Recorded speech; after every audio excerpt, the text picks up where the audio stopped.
You win.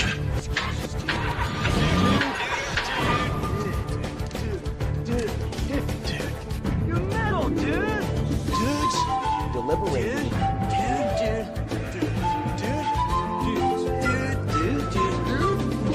Deliberating. Deliberating. Dogface. Deliberating. Dogface. I'm the dude.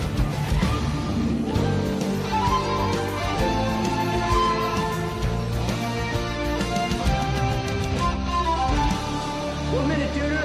9, 8, 7, 6, 5, 4, 3, 2, 1, fight!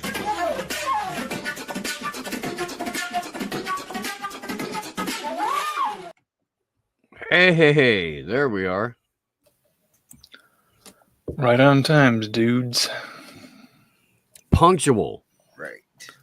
right? As punctual as the release of the JFK documents.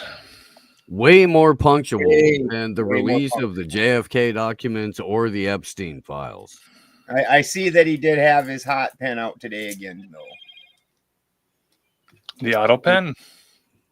No, he don't auto pen it. That the auto pen has been fallen under disgrace. Hot pen. Is it the Pen 15 club he's in? Trump is definitely in the Pen 15 club. He is. Yeah, pen is mightier. He is, Wave it he's, around. There's GLO. All right. he's trying to compete with Roosevelt. He's like, that dude got 4,000 in a matter of 12 years.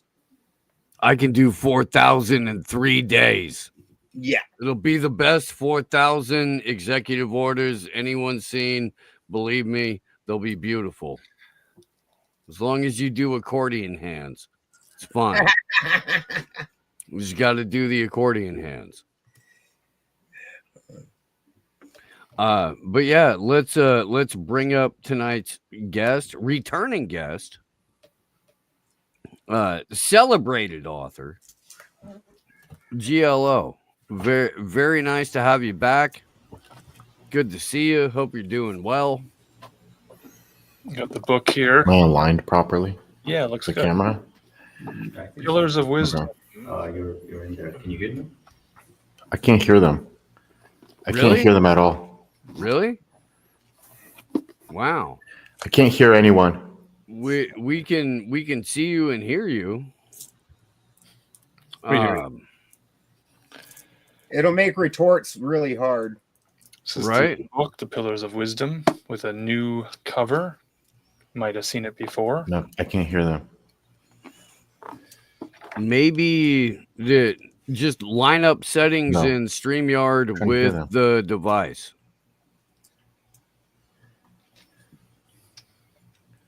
Yeah, that's what it probably is. I had a hard time with that for the longest time. Yeah. It was actually my input. I was having trouble with it. Didn't want to pick up this. It kept I'm wanting. there, but I can't hear anyone.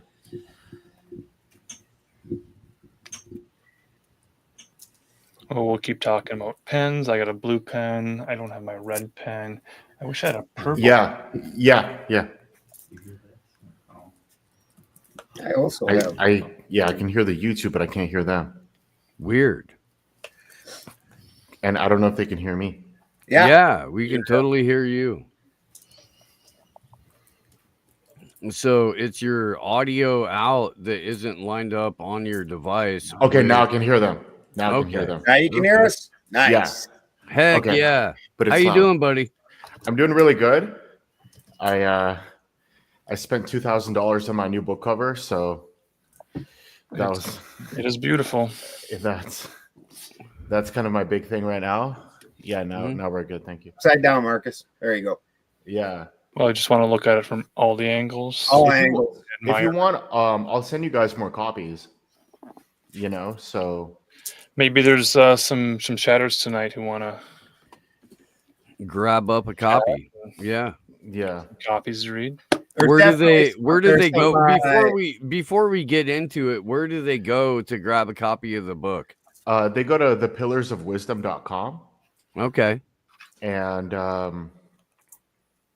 I got a new cover because a chemist and a lawyer aren't artists, and spent $2,000 on a real artist who did her job really well.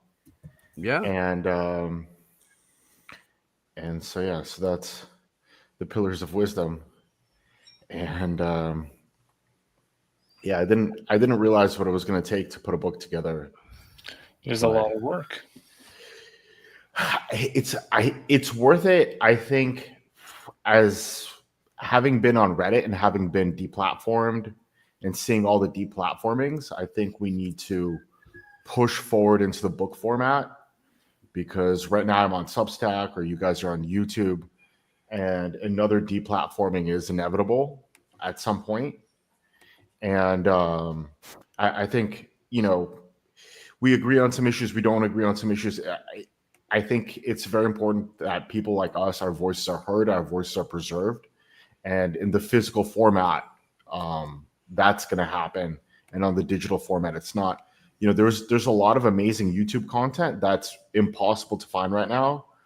We know we're part of a lot of it. Yeah.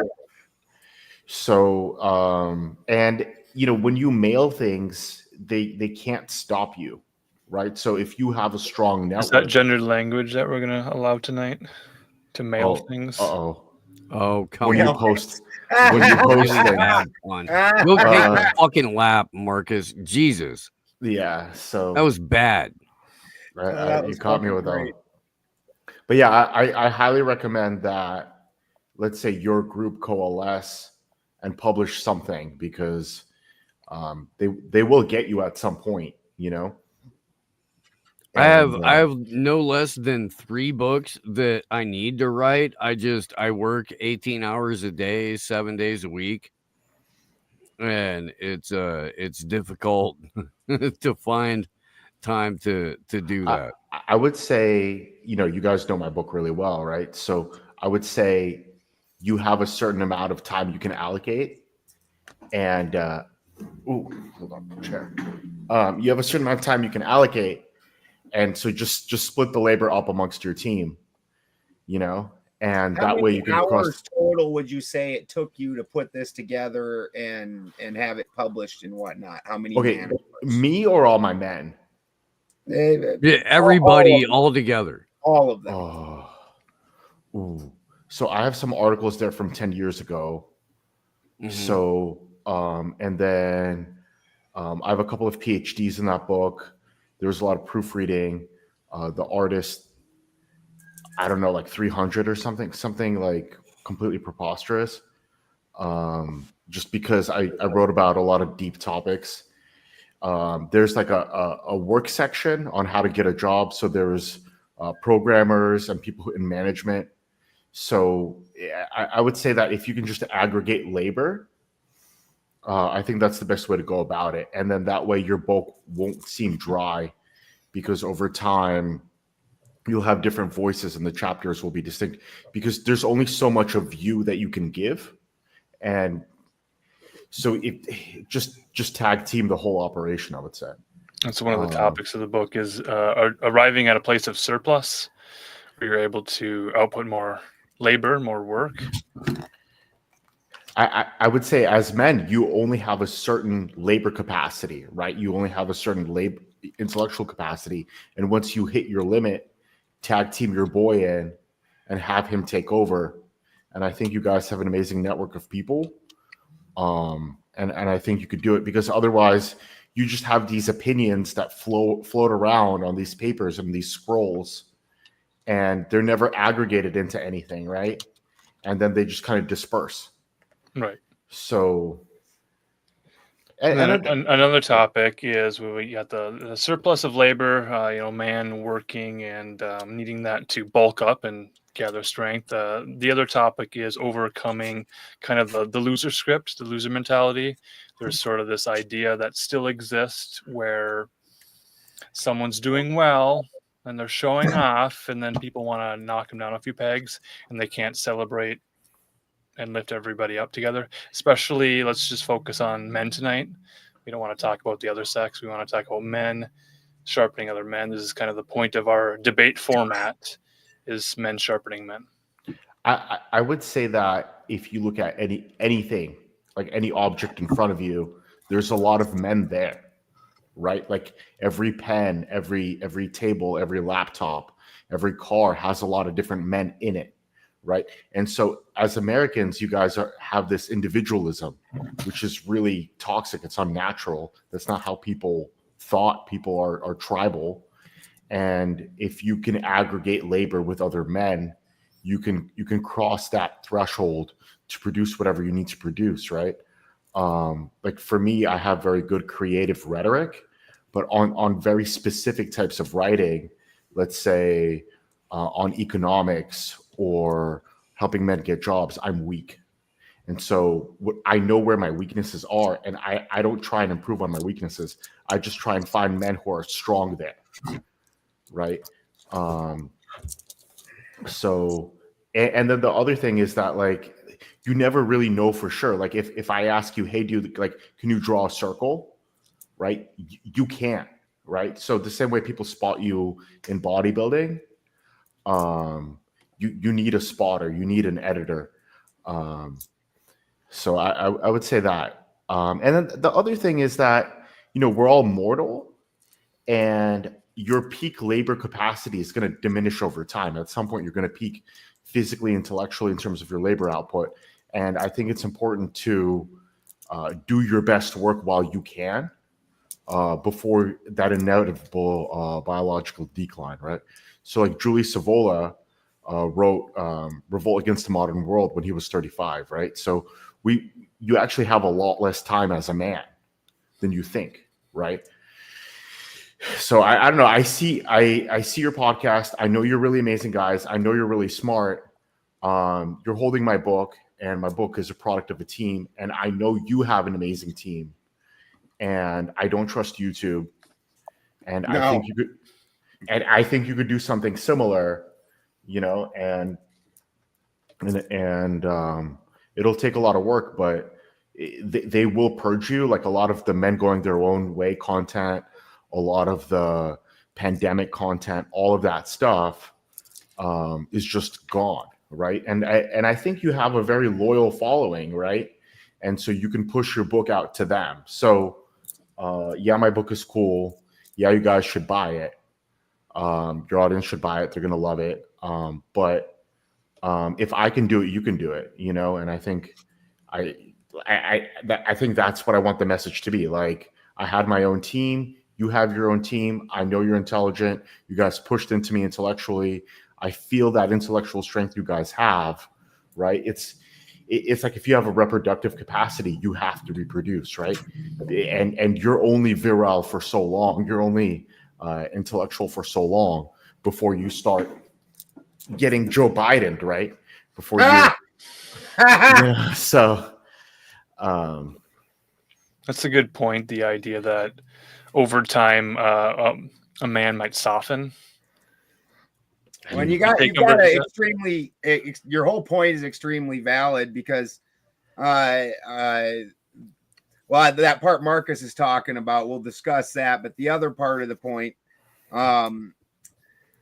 you see guys like Freeman Fly, and that guy was a juggernaut of information. And yes, sir.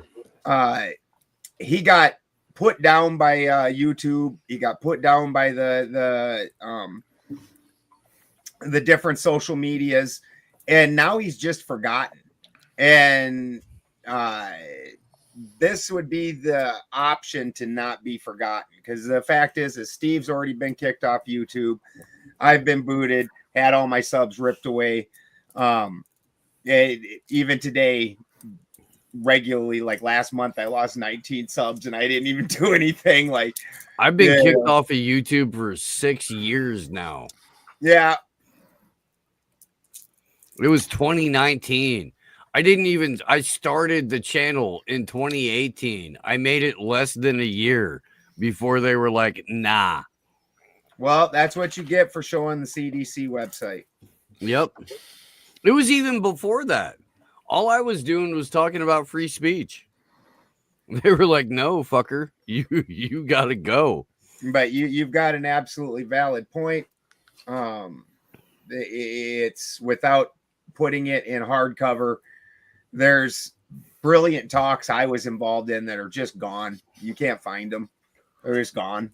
Well, what I would recommend is take your talks, translate them to like a script, right? Like do an audio to text, and then from there have ChatGPT or something or a tool annotate those points, and then from there work that into an article, right? So obviously don't have ChatGPT write your stuff, but you can have Notebook LLM organize your notes for you, and it can help you find stuff that you're looking for, right? So that searching task, which is so labor intensive for your book writing, you could use those language models to strip out all the good points for you, right? And that can help you get past certain labor thresholds, which would be really hard for you otherwise. Right. So you're talking about writing a book. A lot of people think that means sitting down at a typewriter, a blank sheet of paper, and just starting from there. But the process of writing is really gathering ideas and testing those ideas. And that's taken you your lifetime up until about 10 years ago, publishing on subreddits that are now no longer there. Your content's been erased from history. You guys in reality already have a book. It's just in an oral tradition. Yep. Effectively, and you need to transfer that oral tradition into a written tradition. And with the advances of AI, you could really do a lot of the organizing and sorting, and then really like once you have the general structure of your book, then you can start delegating labor. But unless you do it, I would say, okay, Trump's in office for 4 years, right? Then they're going to bring something else and they're going to hard pivot somewhere else. And there's like Agenda 2030, right? And under that Agenda 2030, there'll be new psyops. There'll be a war with Iran. There'll be all sorts of stuff, right? Where do you think the hard pivot is going to go in after 2028? Okay, so one of the people who I met from the Red Pill, he was a globalist, so he worked for Goldman Sachs. Okay, and he went to Davos, and he basically told me that information is the new gold. Yeah, and so we've known that for like a decade. And so they have to pivot you to central bank digital currency, and they have to start farming you for information. Right. Absolutely, they have to, and so there has to be infrastructure in place that's going to be doing that. And then on top of that, there's going to be a surveillance capitalism that you already saw. Like there was smart meters. Have you guys ever read Silent Weapons for Quiet Wars? Dude, I got a copy of Behold a Pale Horse in 1994 when I was 16. Okay. And I read it like it was the freaking Bible. I sell shirts on my merch store of Bill Cooper on a pale horse. Like it's real like that. Yeah. So you can see that. Okay, if you look at the African American rap identity, right? You know that it's completely artificial, and there were the rap identity. Yeah, like Like the studio gangster. He's talking about studio gangsters. Yeah, right. Yeah. But they channeled the entire African American population into a certain style of thinking, right? Or there's an SJW thing that they channeled people into post 2013, right? So there's the pandemic identity where they channeled people, right? So they're going to do it again. There was a Ukraine identity. These people download this software. Basically, like in Behold a Pale Horse, there's the Rand Corporation. They're going to write out these identities. Then the media is going to implement those identities on those people. And when you guys don't go along with it, you're going to be treated like kulaks under like the Bolshevik regime of the 1920s, right? And because you're not going along with the next thing, there's going to be like a cool Jordan Peterson, a cool Ben Shapiro. Traffic's going to be funneled there, and then you're going to be downregulated. And then you're going to be downregulated until you're in this unknowable corner. And so I guess that like the thing that I'm most concerned about is when you look at ChatGPT or DeepSeek, right? Before we would speak in euphemisms, right? Like you could say something like basketball Americans and just gonna be like, haha, like YouTube doesn't know when I say basketball Americans what I'm truly meaning, right? But the language models are so good and the voice detection is so good that if when I run this YouTube video through a language model, I'll see all the main points, and from there I can trace everyone's ideologies actually to an 80-90% accuracy. Right. This is why I'm not allowed on YouTube, because instead of basketball Americans, I just say the blacks. And I have a ton of the blacks that co-host shows with me. I have 3 black co-hosts. Do we capitalize the B in black? Is that a capital B black? But like capital letter B? LAC. Oh yeah, capital T, capital B. I want to be the blacks correct in the writing. The blacks, like Donald Trump says, the blacks. You got to do the accordion hand. That's identitarianism. So we have the blacks. Maybe if you do the accordion hands, it makes it softer. I'm seeing a euphemism on Threads. A lot of WWs. I think that stands for white women. So there's a white women. I like Michael Malice's awful. AWFL, affluent white female liberals. Yeah. I'm a big fan of that, dude. Shout out to Michael Malice. I hope he's doing well. But you have to be careful with these language models, because our euphemism game that we played in 2016, and you'll see that euphemism game played in my book actually, which is how I got past Steve Hoffman and his censorship machine. Later on, they caught on.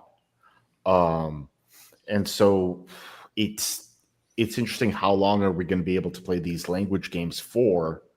Or it's going to be like chess, where they solve the game.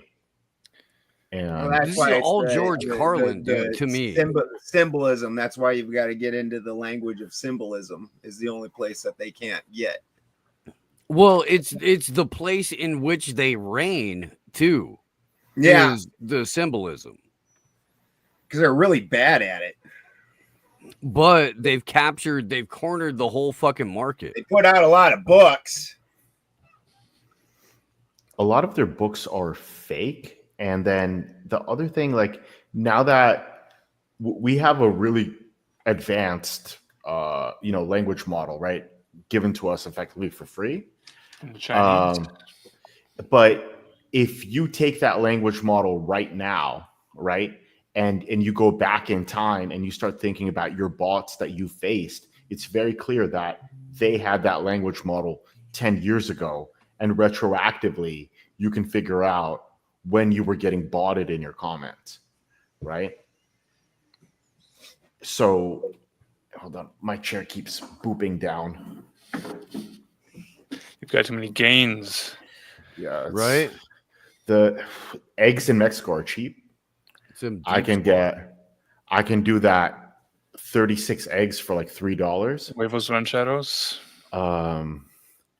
They have good farms here. They have good meat here. So you got to graduate from the huevos rancheros to the chilaquiles. There's huevos divorciados. Yeah. Divorced eggs? Chilaquiles are where it's at, though, man. My ducks poop out eggs everywhere that they're walking. They just poop them Duck out. eggs are good, dude. Those are so good.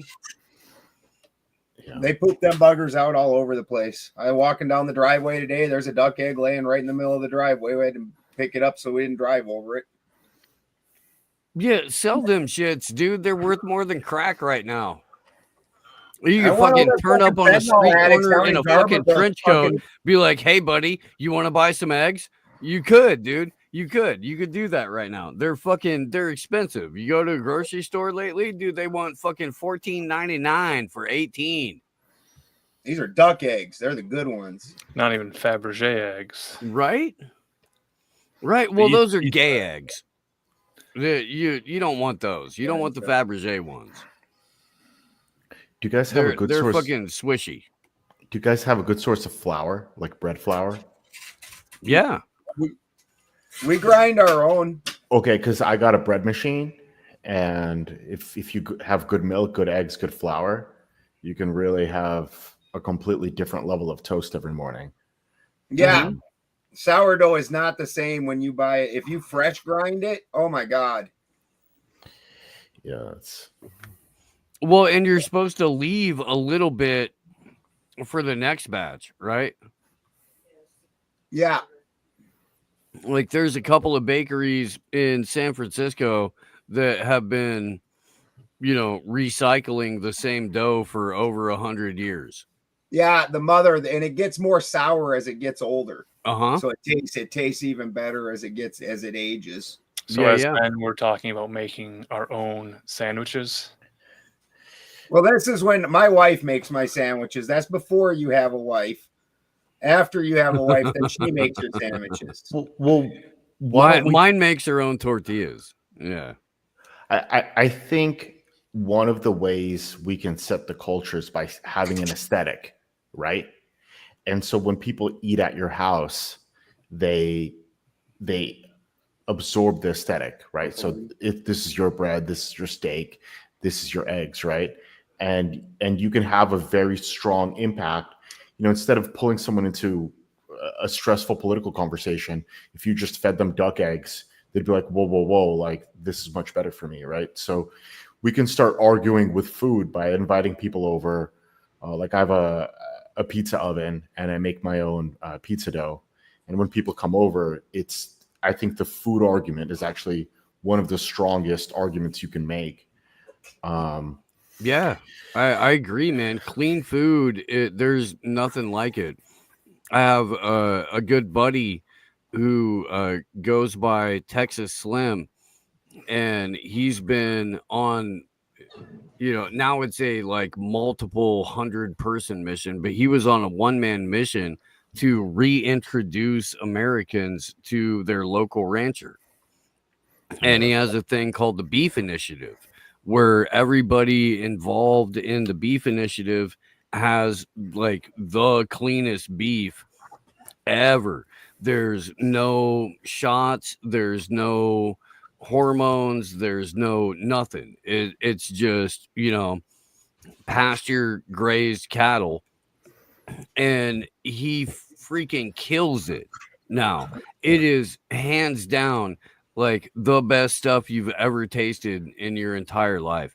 In fact, GLO, if you're not familiar with the Beef Initiative, go take a look. Okay. Yeah, I can't recommend it enough. And there's probably a rancher near you, and his whole thing is go shake that guy's hand. Have a handshake relationship with the people that grow and produce the food that you can't personally grow and produce on your own, and you're going to be way better off. Along with that, there's the mantra of change your consumption model, and that is all encompassing. Change what you put into your body, change what you put into your brain, change how you just change your consumption model and make it more localized, make it more serious, make it more productive. So let me add to that, right? So when you produce a commodity, right? So you guys have my book, right? So you can kind of feel me, you can understand who I am through my language, through my art, and as that physical product, right? Now that's as a writer, but also as a rancher or as a baker or really as an electrician, right? So if you tear down the wall and you can see the kind of person he is by how he set up his wires, right? Mm-hmm. So one of the ways where we can really beat out the globalists is through our labor, because our labor will always be higher quality than theirs because they're fake.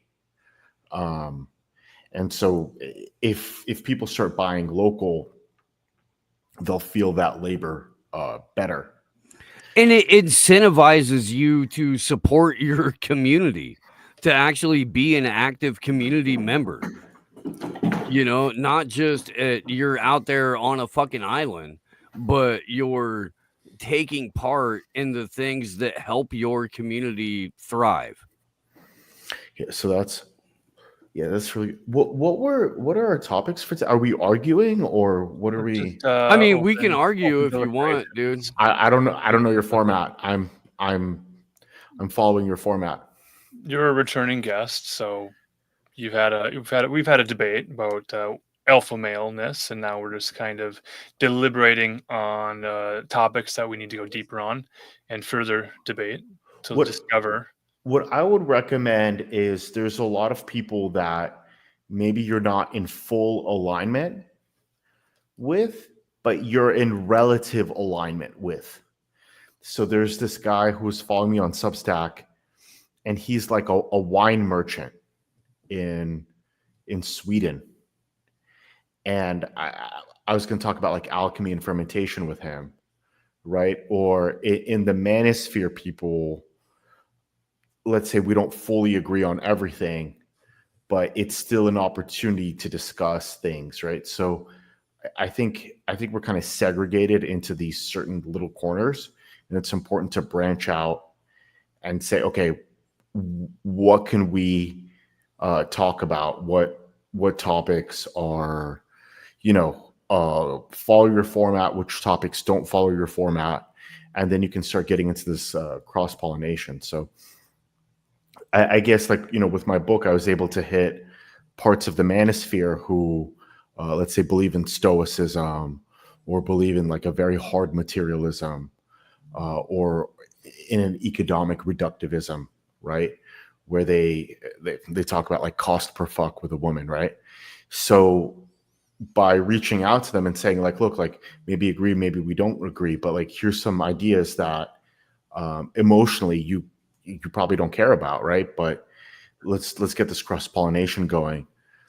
That really helped me, because I think a lot of our core issues, like, no one's really going to move you on that, right?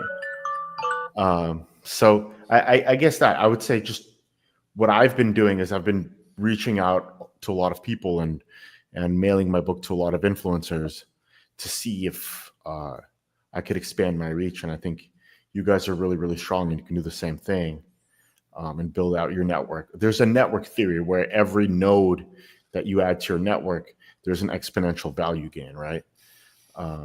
So what do you say to shy guys who get embarrassed when their phone rings and they don't want to answer it, and they don't want to talk to other guys, and they just don't want to be social, and then their social batteries drain, and their whole identity becomes the guy who's just home alone playing video games, reading Reddit forums, not really associating with other guys, but just he associates himself with the loner identity, the hermit identity, doesn't want to be hurt by anybody, just wants to be left alone. There's a lot of improvements that you can make that you're just not thinking about, right? Like maybe it's like drinking bone broth, maybe it's having a bread machine, maybe it's talking to your local rancher, right? And people don't value those things, but you're fundamentally changing who you are through what you consume, right? Are you still using the beta male idea, calling some men alpha, some beta, some are sigma? Have you continued to use that language as a shorthand for understanding?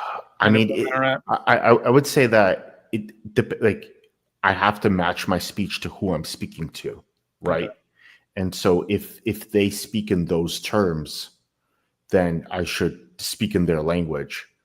But once we're kind of in a more conspiratorial world, like, we could say that they obey the ideological state apparatus, right? We could,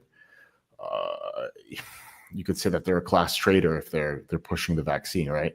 So I think you just got to match your language, and you just kind of. It's kind of like sometimes when you speak with a Southerner, like you got to format your sentences differently so that you're more amenable to their discourse, right? So for me, you can see in my book, like I'm really interested in meeting people at their level. So like there's Anthony Dream Johnson, right, who runs the Manosphere, and he has a very huge reach, and he likes alpha male and beta male, and his audience likes that terminology. Maybe it's simplistic, right? But I was able to give them psychoanalysis. I was able to give them economics. I was able to give them mysticism because I played into their game. So you gotta work that format, right? But on the other side, some people are really frustrating, and you wanna attack them. You want to be like, you're beta male, like fuck off, gotcha. I guess the question I'll expand now is to say, with the ability for men to learn to be social as an active muscle, to exercise their social muscles, to get out to talk to other men, to not go behind this sort of, I'm a shy guy, I'm just kind of a lonely guy, kind of brooding in the corner in the shadows, and getting men out to talk to other men. You talk, the red pill is all about, dating strategy and talking to women. Is there a strategy for men to go out in the world, hardware stores, grocery stores, just out and about in their daily life, and acknowledge that other men are living lives and connecting with them on a meaningful level? I think men are really strange in that they usually don't relate man to man, unless you're like a political extremist, right? So they usually relate indirectly through an object, right? So this meat exchange that you guys are doing, right? Like the center's the meat, because these people are a little bit shy, or they're men of few words, right? They can kind of just talk about the meat or the grilling instead of having all the attention on them. It's like when young men join Discord servers, usually communities around specific games, then they can find other men to play games with. That's sort of what young men do. Once you get to a point where you're like, well, I'm not really an active gamer anymore, I'm a middle-aged man, I don't want to join Discord servers. That's kind of a weird thing. Right. So I would say write a book, right? So you're really smart, and you could, I'm really competitive. I'm a very competitive person, and I think you are too. And so by writing a book, you can push out a whole bunch of those establishment normies, establishment beta men, beat them at their own game, beat them out on the bookshelf. And I think, I'm 35, right? So that's a form of competition, which isn't juvenile. But to me, it feels like a video game, right? Because on Reddit and on Substack, writing is very gamified. Mm-hmm. So it makes it more fun. It's like a writing video game, right? So, oh man, my chair's booping me up and down. I think men need legitimate peer groups, and we've been told for a very, very long time that either that's gay or that's retarded. And if we don't have a pressure release, and sometimes it's like a basketball court, sometimes it's jujitsu, sometimes it's fucking just being on the job and going to work, and you get a bullshit with a coworker or whatever while you're in the middle of your task. But if you don't do that and you just fucking swallow it, then the only thing you're going to be is Bill Burr's dad. Oh, I see it. I think like if we go back to Quiet Weapons for Secret Wars, or the Unabomber Manifesto, right? There's certain texts that can really shape the youth and really do a lot of political damage, right? And so, I'm all for friendship and stuff like that, but I think it's really cool if you could write something that has a cultural impact, that gets into the hands of the youth, shifts things.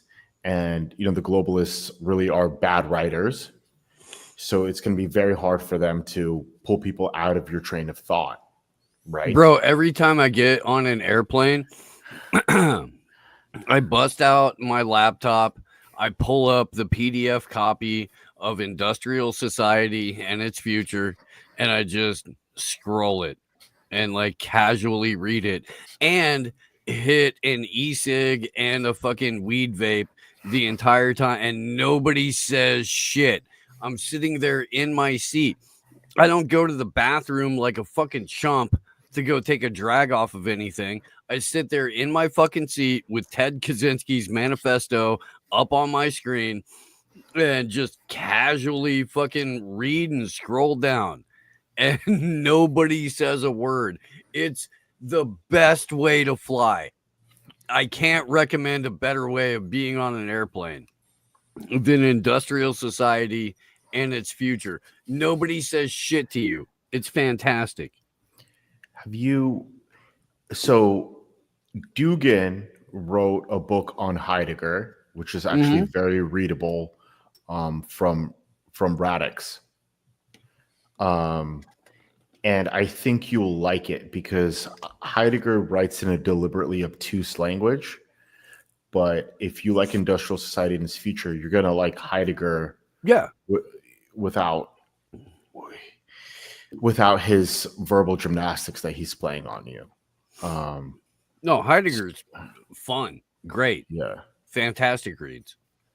so that's Start a male book club, men's only book clubs. I would say. I mean, I was running a book club before my book, and we would read hard left and hard right literature together, and from there I was able to develop a certain writing ability in my men that I was then able to roll into my book, right? Because from there I could choose the best men and then roll them forward, right?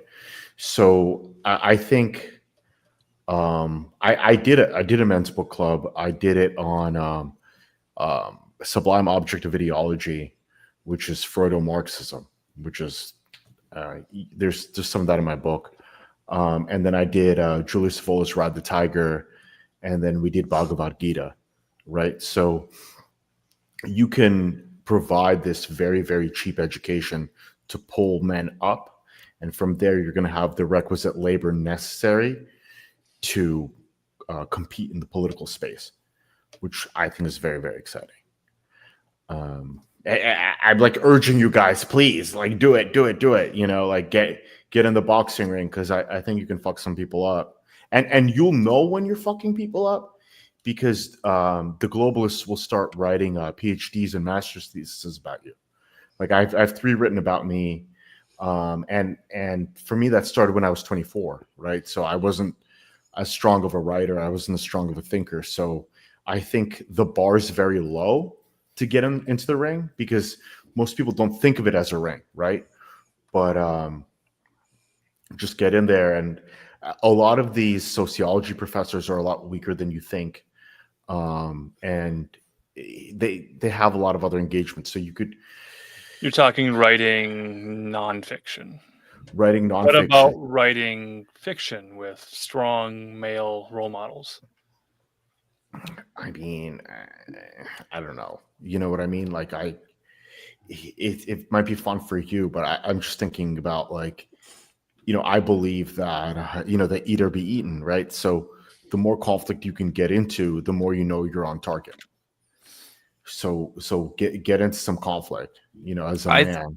I think we need a resurgence of hero's journey type literature. And we've gone very, very, very far away from that. I think the hero's journey inspired very young men to be bold and to do things that they wouldn't ordinarily do. But then, you know, you need to get that into the hands of those young men, right? Which are ADHD Zoomers, which I have experience with.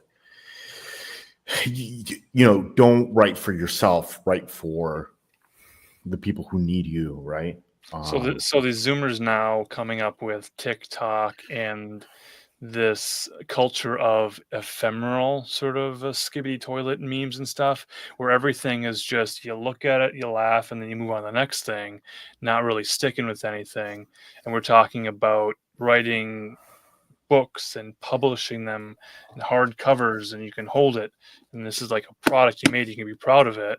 Right. Now there's a lot of like the TikTok ban was concerning because people felt like their identity, their entire identitarian personality that they had formed was on TikTok, and now that was going to be taken away from them. So they felt like this grieving and loss before it even happened, and it was kind of just dangled in front of them, and then it was brought back.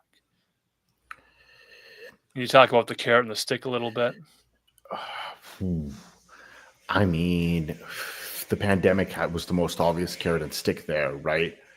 But I think there's a consumer identity where people know who they are through the commodities that they purchase. But as the economy gets worse and as the middle class gets worse, they can only buy things with their view time. Right.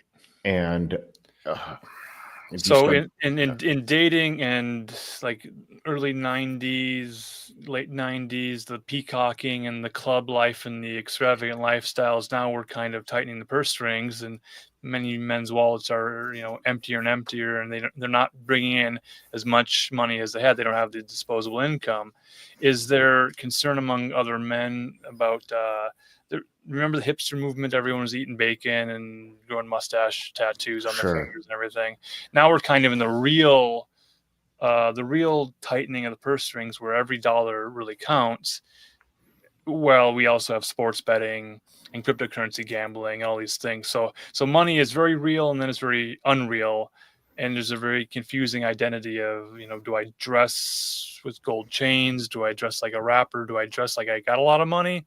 Do I spend all the money I have to dress really well, to impress? I would say look for arbitrage opportunities, right? So here in Mexico, I'm really valuable in ways that I wasn't valuable in the United States, right? So there's a lot of trading that can happen. And when you have these personal relationships, you can trade your labor. But I just think that the economy is going to keep sliding down lower and lower and lower, because that's what the globalists want. They're going to turn off the faucet. So I guess that's for me. What was the question? I feel like I don't want to pivot too much. It's just about male identity tied to a bank account, and it's like there's this idea that as a man, you could get that fuck you money, and then you could do anything you want. And now there's a lot of men who don't have that fuck you money, and they're feeling the oppression of the slavery and the wage slavery. There's the whole NEAT movement, the not employment, education, or training, the hikikomori movement, the Peter Pan syndrome, the failure to launch. Men who are just in their parents' homes and year after year after year, and they don't have an economic game plan figured out. I mean, I would say you can find value by increasing liquidity, right? So the more people see you, the more people can find value. So I think that's one position. And then you can gain an identity through what you do, right? So if you're not moving, like a lot of people killed themselves during the pandemic, right? Because they weren't doing anything. So if you build something, if you make something, you're going to find that value through your labor, because the labor not only transforms commodities, it also transforms the person performing the labor, right? So as long as you're active, like I wasn't an effective writer for a long time. Speaking of jazzercise, I worked as a personal trainer for a long time, and the group fitness person wasn't there. So I had to teach a whole bunch of middle-aged women to jazzercise. And it's really difficult because you have to be really upbeat. And you and I have the same kind of cadence in our speech, and you have to be like, let's go. You have to like really really do that. So So now we're talking charisma on command. I think, like, there's a lot of overweight middle-aged women, and if you get drafted to do that, I think you should just perform the role. If someone needs you to do something, it's within your moral boundaries, you should just go for it. Even if it's a jazzercise instructor, before you were doing rehab and bodybuilding, right? So I think that's... Yeah, I'm still thinking about young men who are, they turn 18, they start a YouTube channel. I just saw a guy who's showing up in everyone's recommendations, and he has like this a 30-minute video talking about his pornography addiction. He started watching porn at 12 years old or something, and 6 years later he's making a video about it on YouTube, and it's like, dude, you really wanna put that stuff online at 18 years old? I mean, let's talk about pornography, right? So what's interesting about pornography, I keep singing lower and lower, like the United States. There's really not that much media being made, right? So if you look at Netflix is gone. Hollywood, they got rid of all of their creative perverts. There's nothing there. There's nothing on television, right? But the porn industry is still creating culture. I'm not for it, but it is a cultural form, right? And so the pornographic industry right now is the strongest cultural form. Right, because I'm seeing this 18-year-old guy, and then next to him is a girl in a bikini doing a dance video, and then above her is a girl with her top falling off, and here's this guy in the middle on YouTube thumbnails just being like, I want to be a no-fapper. I can't live like this anymore. Hey, real quick, fellas, I'm sorry. I have to dip out. I have to go do another show. This is going to stay open, all that kind of stuff. But yeah, you guys rock. For your IRL meetup April 4th. Yeah, we're meeting in person just outside of Nashville, Tennessee. Not this weekend, but next weekend. It's going to be live music, live podcasts, live comedy, camping, great food, and it's $90 for the entire. I'm back in a second. Like we're giving it away because I have a blue collar audience. Perfect. No. What's the website for that to buy a ticket? ThirdEyeCarnival.com. Go to ThirdEyeCarnival.com if you want to see live musical performances by your favorite podcasters. If you want to see live stand-up comedy by Brad Binkley, Leonardo Joni, and Sam Tripoli.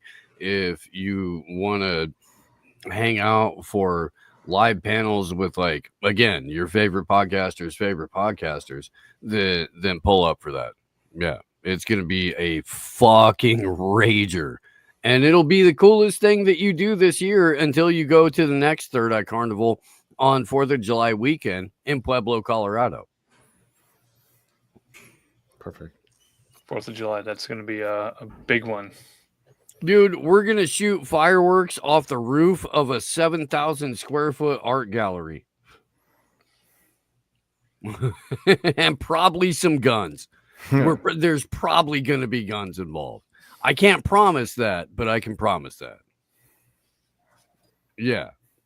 Firearms and fireworks in Pueblo, California, celebrating the 4th of July like Americans know how. I can do a bunch of things really good, man, but one thing I can do even better than the things I do really good is throw a party. I know how to throw a party. We got this. Show up for it. It'll be fun. But yeah, gentlemen. And GLO, thank you for being back on, man. I appreciate you. I appreciate what you have to bring to the conversation. It's always a pleasure to talk to you.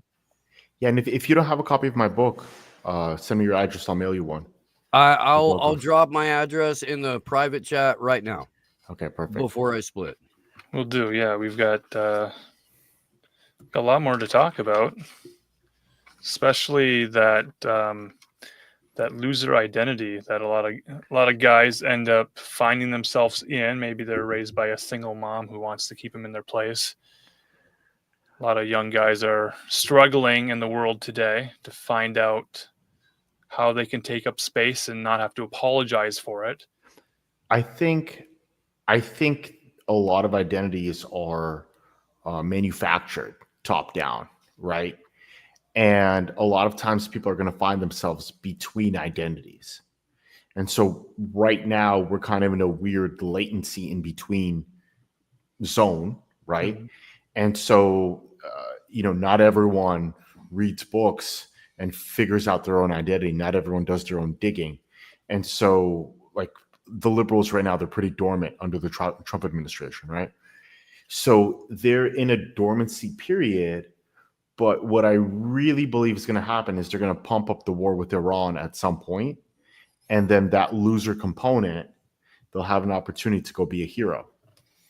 Now that's a point we might want to stop and focus on a little bit. This idea of conscription or needing some discipline and sending some rowdy kids to boot camp. Remember in the 90s where they'd have those talk shows where the kids wouldn't listen to their parents and the parents would send them to boot camp and they'd have to go through military training. Well, maybe we're in a Weimar period, right? Okay. And there's a Weimar Germany period, and then you saw those ads. I don't know if you saw them by the German government was asking their young white males, "Would you defend Germany?" And so people are hungry for an identity, but you have to be careful that who's going to be feeding you your identity, right? And I think, kind of to go back to my previous point, people like us need to start creating and feeding people identities, alternative identities, that, let's say, those people with less agency than us can identify. We need to start becoming thought leaders. And the stronger thought leaders we act as, the less men are going to be pulled into globalist, war with Iran or World War III or war with China. There's this book behind me. It's called Imperium by Francis Parker Yockey. It's like probably one of the best alt-right books. There was a Hollywood, like, Netflix film called Imperium with the Harry Potter actor. And basically it's some guy who met with a older white nationalist and who radicalized him with this book Imperium. So I was like, yeah, fuck yeah. I'm going to go buy Imperium. It's somewhere up there. And so anyways, so the point that Yockey makes is that World War I and World War II are European civil wars. Mm-hmm. And a lot of the white population was obliterated in that time. And a lot of, what do we have? Quarantine is when you restrict the movements of sick people. Tyranny is when you restrict the movement of healthy people. Somebody in the chat was asking about my shirt. I wasn't trying to interrupt you. Oh, okay. Yeah. So us, the middle class, like a lot of our brothers could get obliterated in a Israel versus Iran war or a U.S. versus China war. And I hope that I could redirect those men away from those meat grinders because Europe lost a lot of its cultural heritage. And it's hard though. Some of these, Rust Belt towns, Detroit, lost their industry. America not having industry, a lot of young men not able to find entry-level positions, and then military recruiters come knocking and have money and bonuses and bribes to get men out to basic training. Do you have a hard, firm stance to say no, man, no way, Jose? Or is there some value for young men who don't have other choices, could take the opportunity, could use it to their advantage, get in, get out?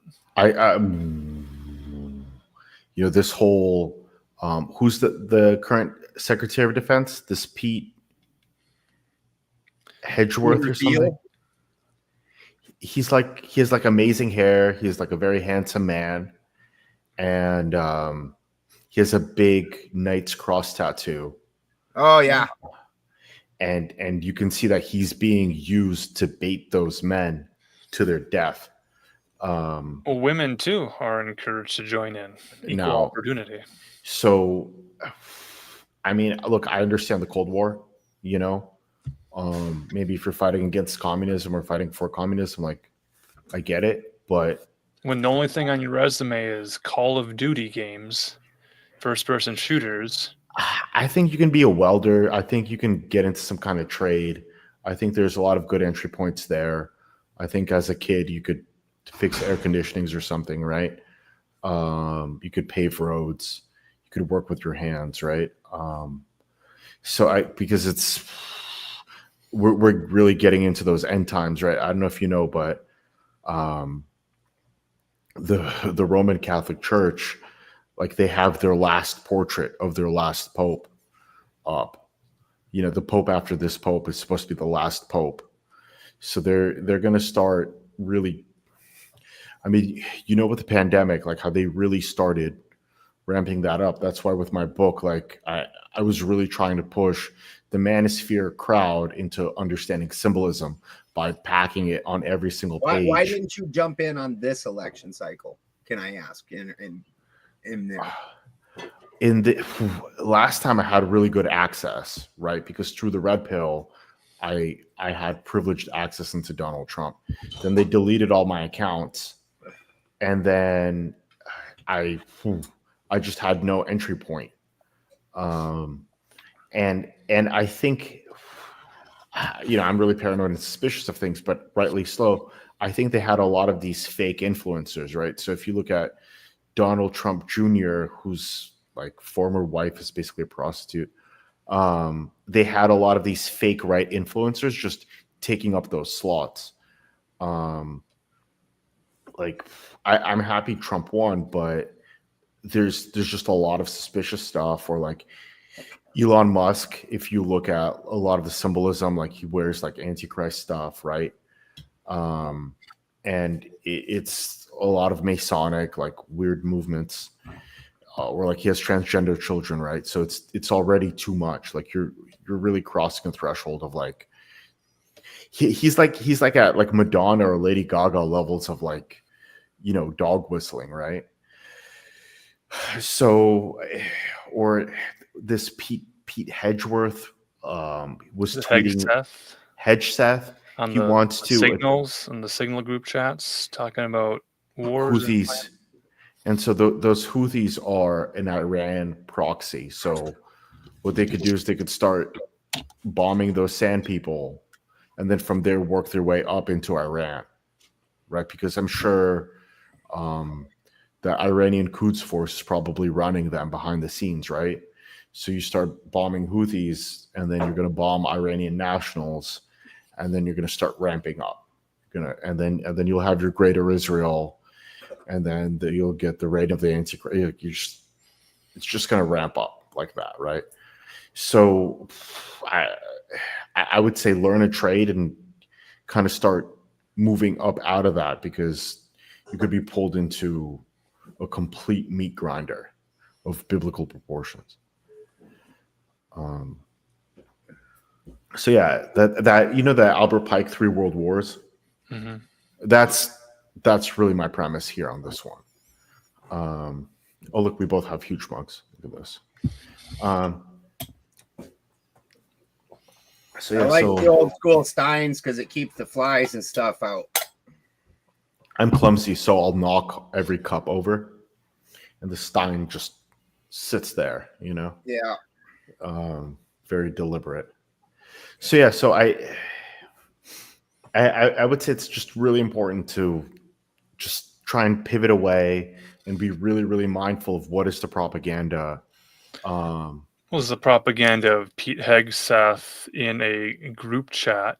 They say Signal is supposed to be, you know, more secure, but now they're telling us that it's really not that secure after all, and human error.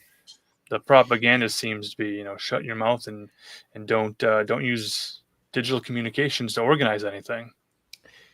There was a guy from the Red Pill, and he was a former Marine, and then from there he worked for like an NSA type deal, And now he's hooked up with a lot of Manosphere people, and he's like, "Yeah, Telegram isn't secure. You should use Signal." And then I was like, okay, thanks, buddy. We're talking encrypted chat, PGP, pretty good encryption, that sort of thing. And with Telegram, it's become more of a social network. Naturally, if you're going to be posting in public chats, that's public stuff. Telegram for a time had direct encrypted chats where it would be like, if I'm messaging you, my phone to your phone, it would only show up in that one spot, and then you'd set it to delete the message, and it'd burn after read type of thing. But due to human error and just convenience, when you get on Signal and you log into Signal on your phone and you log it into your computer, you can be logged in to multiple locations, and it shows the message on all these different screens. Apparently, one of the guys invited a journalist, because he had a journalist in his address book on his phone, and was trying to invite somebody. So somehow this journalist gets pulled in and just doesn't say anything, and just in the group chat forgets about it, goes back checking old messages. Oh, there's new messages in this group chat I got invited to, and they started screenshotting it and gathering information, because they're journalists. That's what they do. They gather information, that sort of thing. Is there a reason to be paranoid in 2025? I mean, you're a red pill celebrity legend. Do you still feel that level of like, I need to zip my lip a little bit? I mean, I never zipped my lip at all. And then during the 2016 election, Democrats were calling me, threatening to kill me. And like, I lived in a roach-infested apartment, so I'd no reason to fear like life or death. I was like, fucking kill me, I don't give a fuck.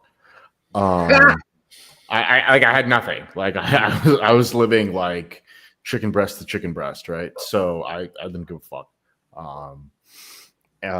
But then I think now they're shifting, and it's hard to say where they're shifting.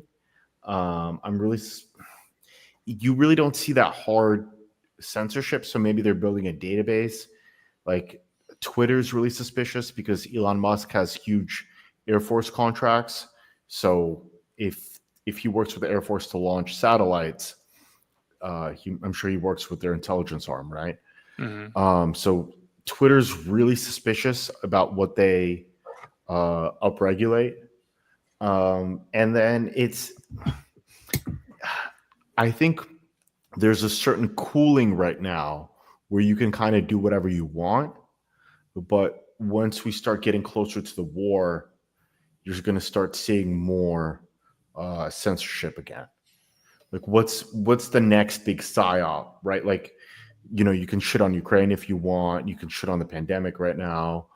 All the ethnic stuff you could do, all the feminism stuff. Everything's flying right now because there's really nothing to disrupt. But so I think it's kind of a fake opening, and then they're going to close everything back up. That's if I had to predict, and usually my predictions are pretty good historically. So pattern recognition, the freezing of files, then the thawing of files, and opening up the JFK files to remind us that presidents can be assassinated. I guess. I mean, you know, he didn't let Israel build their nuclear weapons, right? So, but I think we already knew that. I think most people already knew it.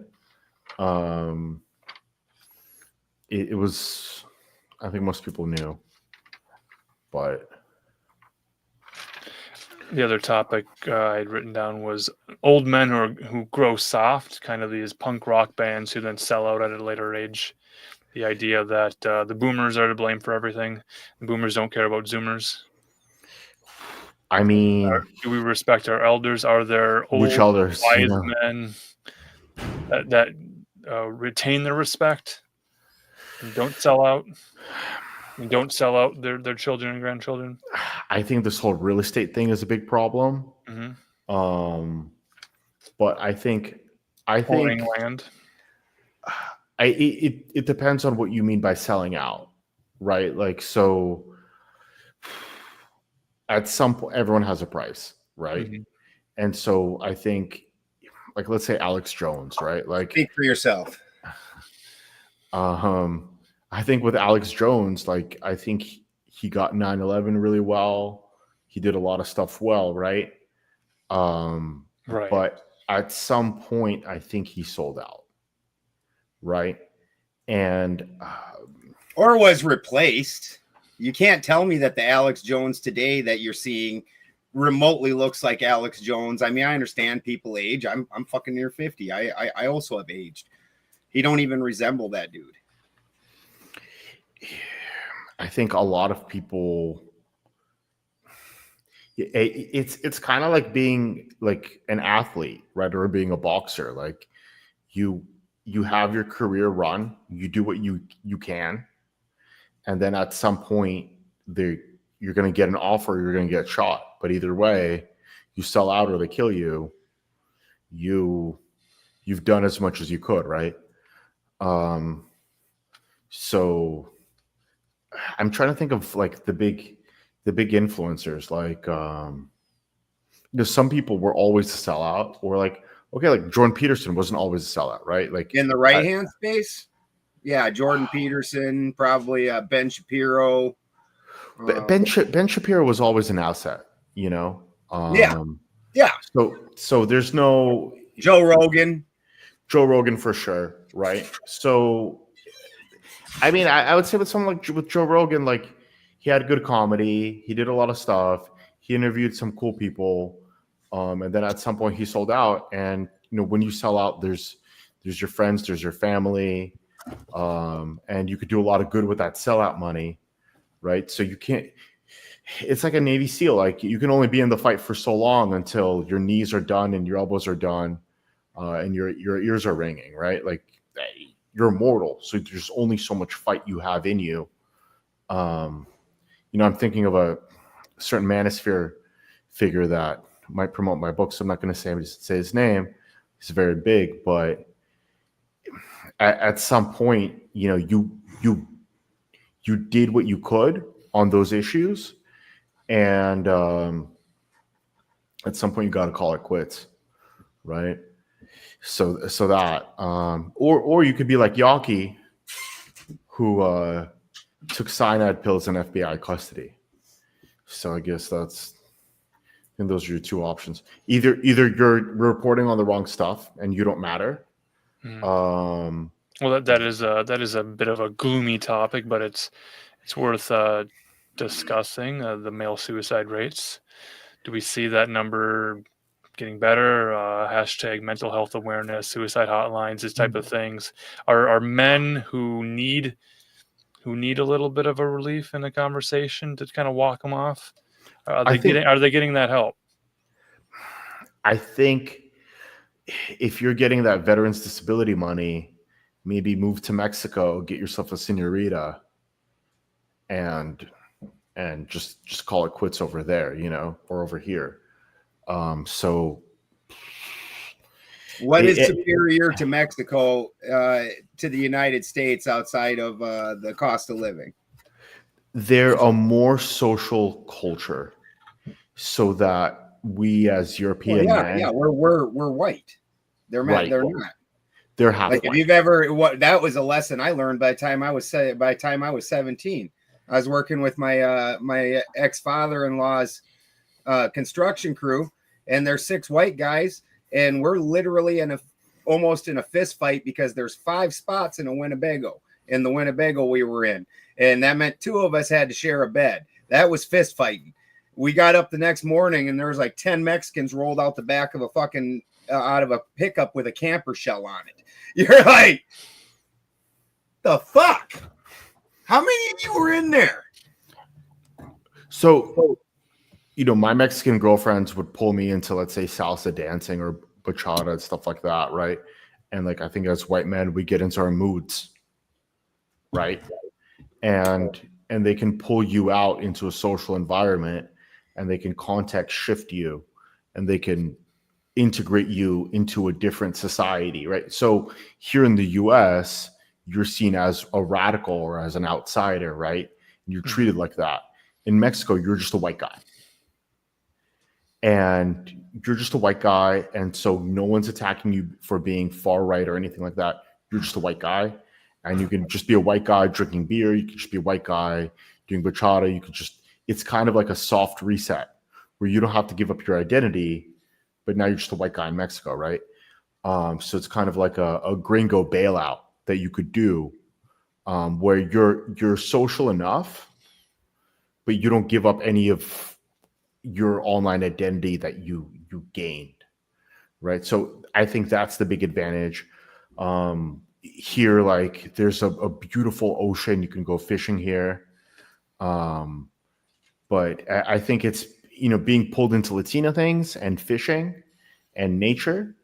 It could pull you out of your house, and a lot of European writing, like, let's say once again Yawkey or my book, right? It's very negative. I think I speak the truth, but it's very negative, and that stress is bad for you. And sometimes you need a happy Latina to just pull you out of it before you get into your self-imposed spiral. Do you get a lot more sunshine in Mexico year round? So, I mean, tacos and beer can fix a lot of things, right? So is Yawkey a person? Francis Parker Yawkey, Author of Imperium. Author of Imperium. Looking for the book. Can't find. Oh, here it is. I apologize for missing a bunch of the conversation. Out in the mountains here, I live deep out in the mountains, and fuckheads from the city get dogs, and then they don't take care of them, and then they just dump them off out in the mountain and think that these dogs are, I don't know what the fuck they think that is going to happen, but these dogs end up going feral, and they're starving, and they just killed one of my alpacas, so I had to go deal with that. So I apologize for that. And so I missed a lot, and I apologize for making you go back over things and that's fine. Like that. So anyway, Balderson, okay, you're gonna like this book right here, Imperium. Like, you can tell by the cover that you're gonna like this book, right? Francis Parker Yawkey. It's a combination of Spangler and Evola. And white nationalism. Let's just be honest with ourselves. And he is. Ooh, let's see if I can fit it back in here, or not. He ironically, post World War II, takes a pro-Soviet position as a white nationalist, because he says that the Soviet Union is a better defender of European identity than NATO, which is completely insane at the time. And at the time it is, especially after the Bolshevik Revolution. I mean, that's really weird to say.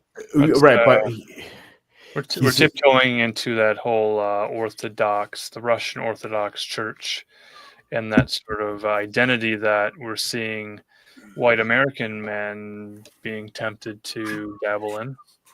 Well, I think the Warsaw regime, the Warsaw Pact regime, really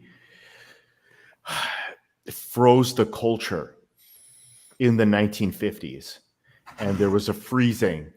Whereas if you look at the American occupied governments, they progressed.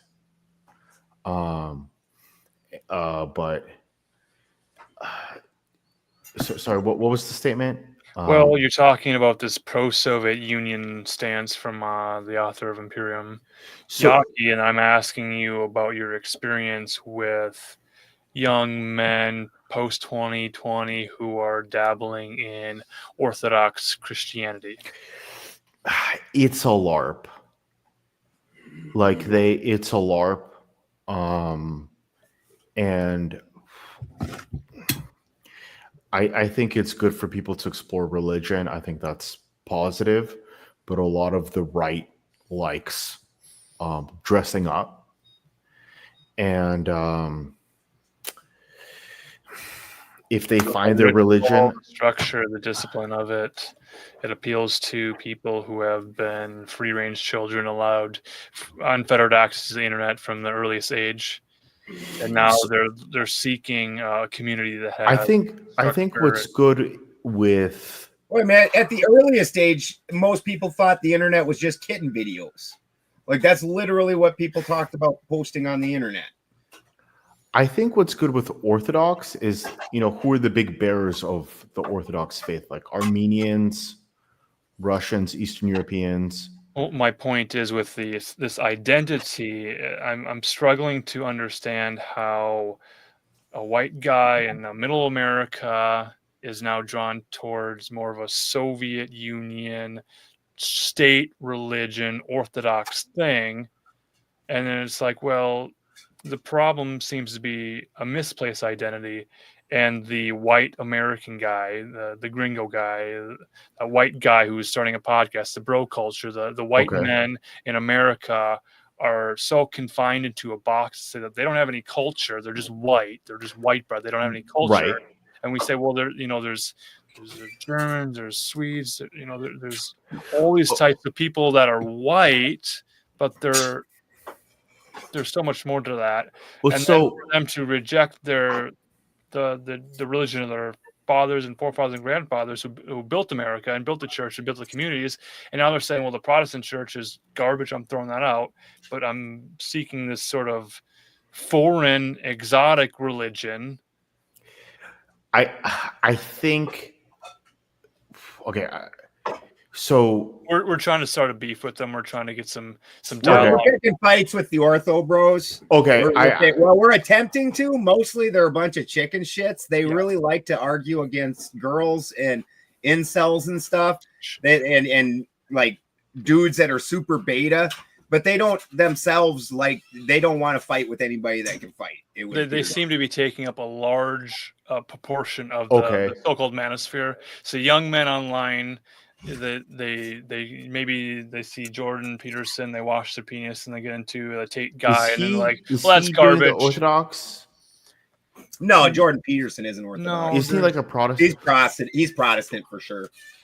So he's somehow Western Christian identity thing, but I don't know. He talks about Moses a little bit, Old Testament stuff, Logos and stuff. Well, he's definitely got the whole Jew agenda going on. Not anything against you, Glow. But Judeo-Christian. But that's part of why he's so Old Testament with it. Yeah. Like he's definitely pushing that agenda. Okay, so there's a couple things. Mm-hmm. So with the Orthodox people, right? With the Orthodox people, I think they're looking for a European identity, and they're gonna just get it where they can get it, right? Like they're just so starved. Like when you're just so hungry, you're just gonna get it where you can get it. So right? That's the vacuum that they get sucked up into. There's a vacuum, and if that vacuum is filled with Constantinople, Byzantium, it's like Roman Empire stuff. It's East Roman Empire stuff, right? So they get it where they can get it, right? And I don't think they're theologically equipped for any kind of debate. Like if you're like, let's say I come to Mexico and I'm starving, I'm just going to eat tacos because that's what's just there, okay, right? Yeah. So I don't think you're ever going to get into debate with him because he's in a vacuum and he needs to fill that vacuum. And a lot of that Protestant church has been commercialized, and that it's kind of this built-in identity that welcomes new converts. So if you're ortho curious, there's a Discord server you can join. You can join some Zoom meetings and things, and you can hang out with other men online and have discipleship groups and Bible studies under the Orthodox umbrella. So that's fine for them. With regards to Jordan Peterson, right? Mm-hmm. So he's under the Ben Shapiro umbrella. And so Ben Shapiro, in my eyes, is a state-sponsored actor, and that's where the money comes in, right? And so he has to show them that, hey, I'm going to respect your, let's say, agenda, right? But what's strange about Jordan Peterson is he put, like, on one hand, he's underneath Ben Shapiro, right? Yep. And is But he peacocking with that suit? He's got the Two-Face with sort that of thing, the with Batman that suit, identity. right? But on the other hand, he pushes Solzhenitsyn, who is, you know, rightly or wrongly, is anti-Jewish, right? So it's strange, you know. Okay. Like, Since you said that, I will say that it's quite obvious in a lot of the BitChute conspiracy video theory realm of things where people start waking up, they take the red pill, they want to know what the truth is, and then they get funneled into this. Look at those noses. Look at those tiny hats. And then these men can become obsessed with being against the hats. this group of people that are to blame for all of their problems and all of that. So to comment on that, right? The people who are really in charge are the black nobility, which is the Catholic Church has far more money than organized Judaism by far, right? And the reason why Christianity was pushed on pagans was so that they could be conquered and brought into the fold. Originally, Rome wanted to make a deal with the Jews and use the Jewish religion to conquer the pagans, but the Jews said, build us a temple, and Rome said, no, go fuck yourself. And so then they took an offshoot of Judaism, Christianity, and used it to try and bring these violent northern tribes that Balderson is a descendant of into the fold. Like that, right? So we're angry. Right. So they needed that, right? Now, so that's one line. Concurrently, there was a split within Judaism in 1666 between mainline Judaism and Satanic Sabbatean Judaism, which is the precursor of Illuminism, right? So when you start talking about like the blood libel and all of that stuff, yes, that was happening, but it was happening underneath Sabbateanism, because if you dissect the Old Testament, you really look into the Old Testament, you can find a lot of those Babylonian practices, and you can reconstruct the religion. So there's Moses, and he goes up against a sorcerer called Balaam, who gains his powers by getting sodomized by a donkey. That's the worst way to gain powers. Nobody wants to do that one. He did that one, and he got a lot of powers off of that, right? So you could read the Old Testament in a way. You could read it in its Aramaic form, and through that reconstruct the rituals. So I got to ask, though, did Moses get his power from biting off the tips of little babies' penises and then sucking them? Maybe. Maybe. You know? Like, so, I mean, both sides were doing some pretty fucked up stuff. I didn't know about the donkey thing. That one's really that's horrifying. Yeah. So there's the donkey thing on one side, right? Mm-hmm. But with Moses is really brutal. He's a brutal person because everyone who constructed the golden calf, he instructed them to be killed, right? So Moses he was raised as Egyptian nobility, and he has the brutality of their upper class, right? He's a really, I don't want to categorize anyone by modern standards, but so regardless, so underneath Sabbatean Judaism or Sabbatean post-Judaism, using the Old Testament, you can reconstruct like Baal worship, and you can reconstruct those rituals, and you can then go do them. And so the big heresy of Judaism is Sabbateanism, which Jews don't want to talk about. And then that later merged with the Catholic Church, or parts of the Catholic Church. And so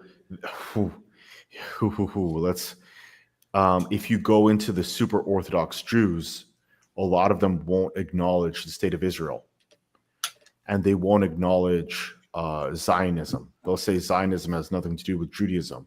Why? Because they know that Zionism, One's a religion and one's a nation. right? But that nation is built off of Sabbatean Judaism, and it's built off of Freemasonry. So there's a fight. So a lot of, let's say, if you look at very Orthodox Jews, a lot of them are secretly anti-Zionist, which So are we talking about a dialectic here? We have one group that's pro something and then another against that. Another group that pushes against that. Is that functioning to create this new synthesis of ideas? To have the for group and the against group, and then they push and pull and they move history this way? Well, I was going to say that this state of Israel is then going to be used to trigger Albert Pike's Third World War. And when you read Albert Pike, he's very clear that they are going to like just nuke each other and obliterate everyone. So I mean, this isn't my opinion. I'm citing text. Maybe I'm not the best text citer, but I think that's the game. These are ideas we're familiar with. And then, you know, if you look, they like sacrifices, right? So if they could sacrifice the entire state of Israel in a giant nuclear explosion, then they could be like, okay, They well, like now to build towers and they like to tear down towers, building and constructing. So then on the other side of that, they're going to say, okay, well, see how bad religion is? It's time for our new world order, Luciferian religion. And then they're going to come back and then they're going to go implement their stuff. So,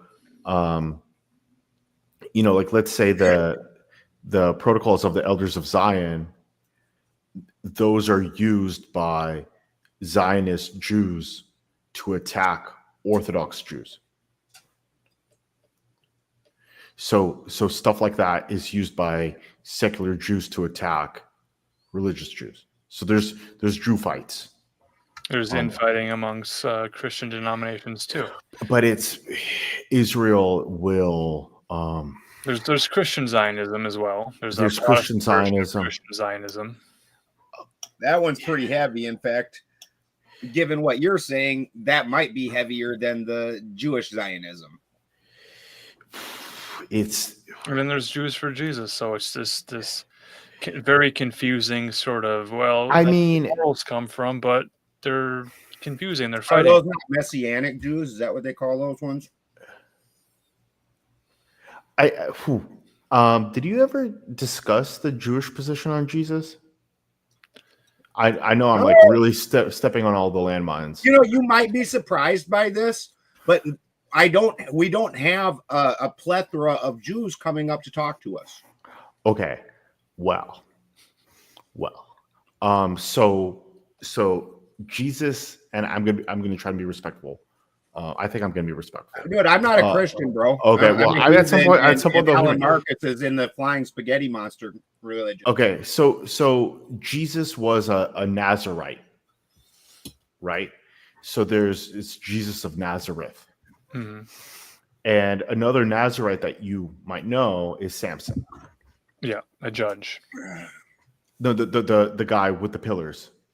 Oh, right. Yep. And so the hair guy, Samson and Delilah hair guy. The hair model. And so he's part of an aesthetic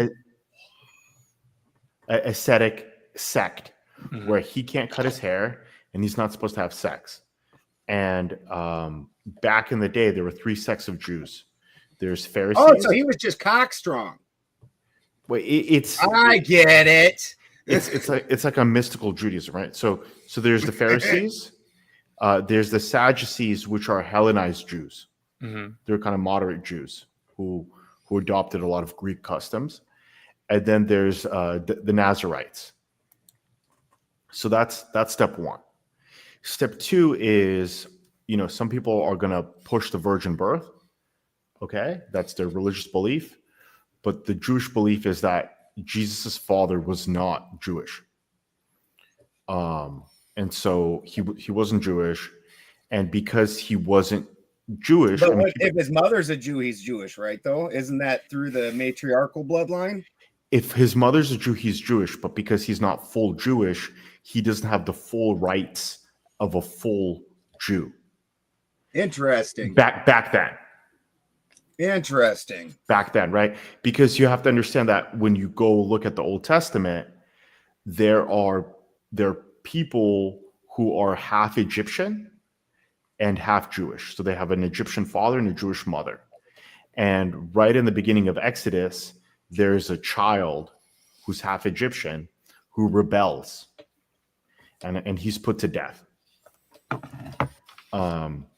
So back then they distinguished in the same way, like how Hitler had his distinctions of like full Jew, that whole thing. Back then they had that. All cultures were racist. It makes sense. So he lived this tragic life because he's half Jewish. He doesn't have his full rights.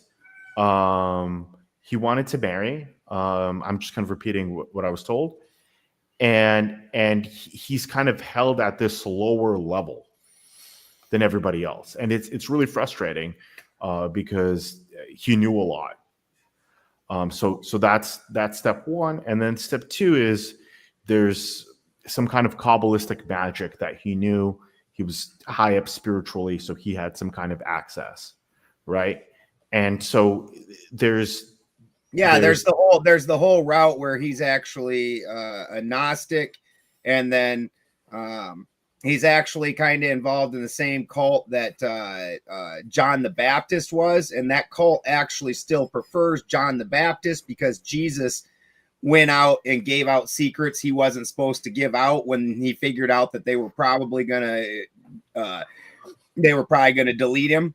He started just spewing out these secrets, and so the cult that followed that, they have switched over to John the Baptist is their head guy instead of Jesus, but they're supposedly teaching the same things. So there's powerful magical rituals. There's a book, you can get it. It's called like Sefer HaRazim. It's a like book of secrets, and you can just get it. And so in that book, there are rituals that are similar to what Jesus performed, as stated in the New Testament, right? So there's a disagreement. Book again? Sefer HaRazim. Sefer means book. HaRazim. And there's a translation of it, and so you're going to be finding Babylonian or Judeo-Babylonian magic of like how to summon a wind spirit, how to imbue life into a clay figure, stuff like that. So homunculus, yeah. So you're doing that. There's lions' hearts. There's chickens. There's just, it's either Babylonian or Judeo-Babylonian magic, from what I understand. So he's certainly doing something, and there is a disagreement between him and his rabbinic teachers because he's doing too much. And as someone who's, I guess, biracial. So he's not having a problem in the occult circles. He's having a problem in the religion circles, the official religion part. I don't think there is a distinction. There's not a distinction at the time. They're just openly mixed. It's not two separate groups. I think the high priests know the occult stuff. They just do it secretly, but it's the same people. Sure. And the purpose of the Jewish temple is that when you do your high level meditation to bring down the Spirit of God, you need to purify yourself. So with the red heifer, you can purify yourself to a high level so that you can rise up spiritually a lot higher without What's dealing the with demons. significance of the red heifer? Why? I don't know. There's in Hebrew letters, like red heifer is going to gematria into something. It's gonna, it's gonna look like that. So he's doing rituals, he's doing stuff, he's doing it out in the open. And then on top, so there's kind of like a esoteric antagonism. There is a political antagonism. There is a racial cultural antagonism that's going on. And then on top of that, there's the Roman state, which is suspicious of Jews because every once in a while Jews flip out and start stabbing people and go completely wild, right? Like the Maccabean revolt, it started because they told a guy to bow at the temple of Zeus. He did, and as soon as he did, another guy ran up and stabbed him.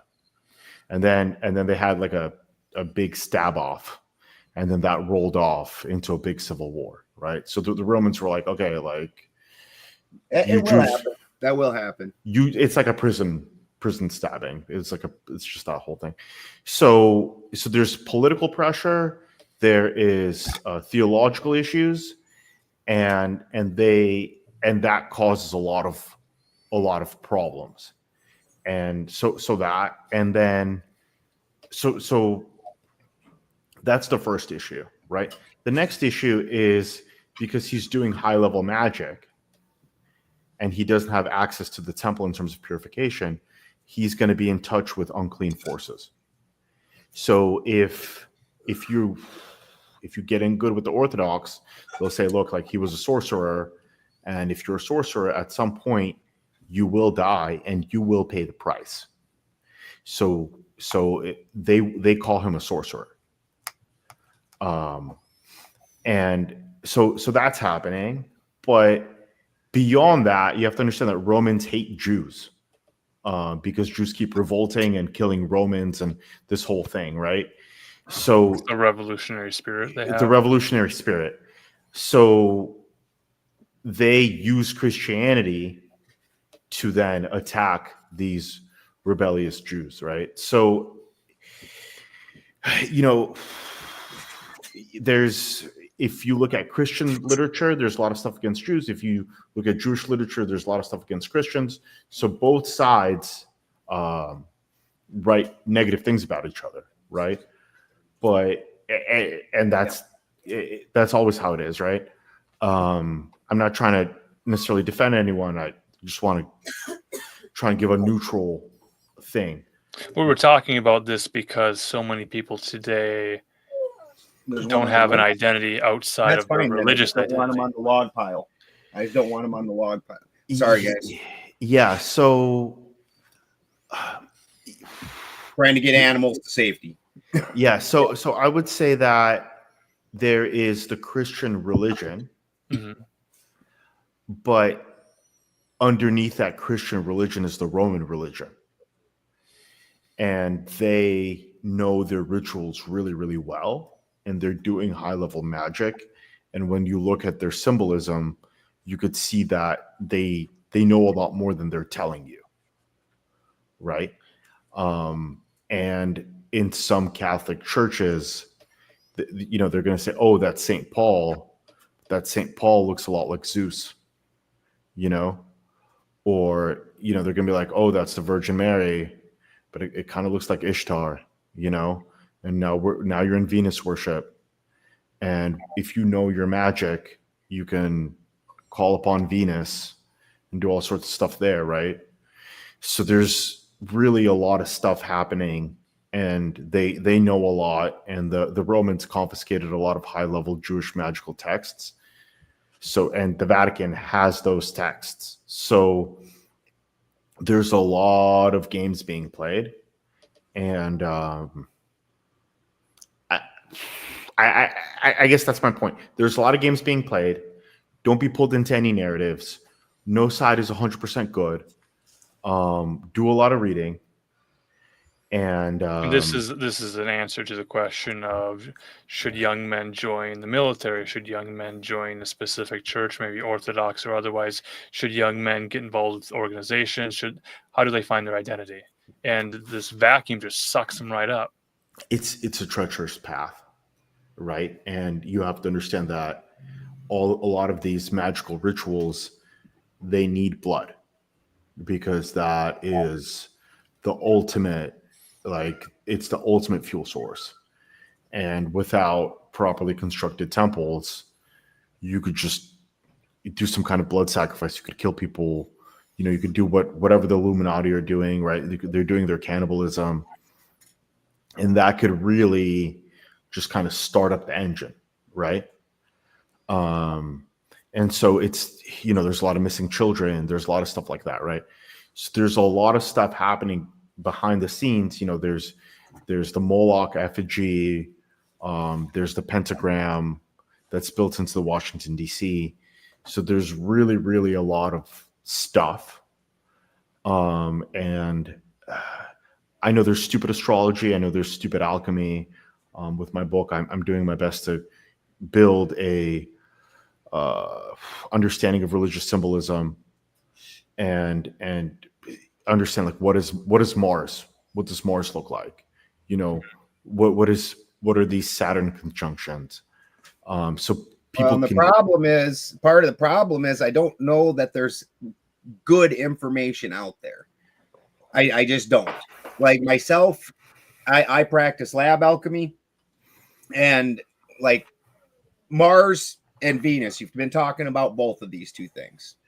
So if I look and as an occultist, as above, so below is a fairly common rule that we all basically understand. Stop, Scott. And so if I look at the human body, what we have is in the heart a polarity. And one of these sides, it draws in oxygen, it pushes out hydrogen. The other side draws in hydrogen and pushes out oxygen. And so this whole system is what's trying to make the moves in your body to move the oxygen back and forth. Now, oxygen is your destructive element. So when you oxidize something, you're breaking it down. You're going to war. And then on the flip side, hydrogen puts things together. So we have a duality in between these two things. And in my opinion, they're actually one thing, and it's the two sides of it, just like the heart. You wouldn't call half the heart one thing and half the heart another thing. It's your heart, and it works in conjunction with each other. And so you don't find anything like that in any way, shape, or form in any of the occult books. And I don't, there's quite a few actually things that I would completely disagree with that are normally used by occultists and normally thought. And I honestly, myself, from my perspective, the Theosophical Society in that era was probably the worst people for the occult. They also had a wing in the Catholic Church, which you keep bringing up. And they turned and they twisted occult, and basically anything that we're getting now is from that era, and it's all real garbage. And I don't know how a person finds something else. I would say that you should start looking in Aramaic, and you should start looking in Hebrew. And what's good about Hebrew, it's a very limited language with like 10,000 words. And then you also have Google Translate, right? And so you could start thinking of, like, what are these words? And depending on which vowels we put under the Aramaic consonants, what are the different meanings that are associated there? And from there, what are the gematrias there, right? And you could start digging, right? And right now, if you go on LibGen and Anna's archives, you could see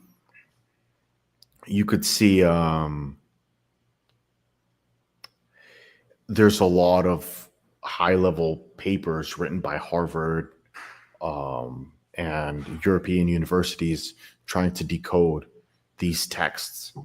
So we live in a golden age, either between ChatGPT translation and getting these PDFs, and you could really get this stuff.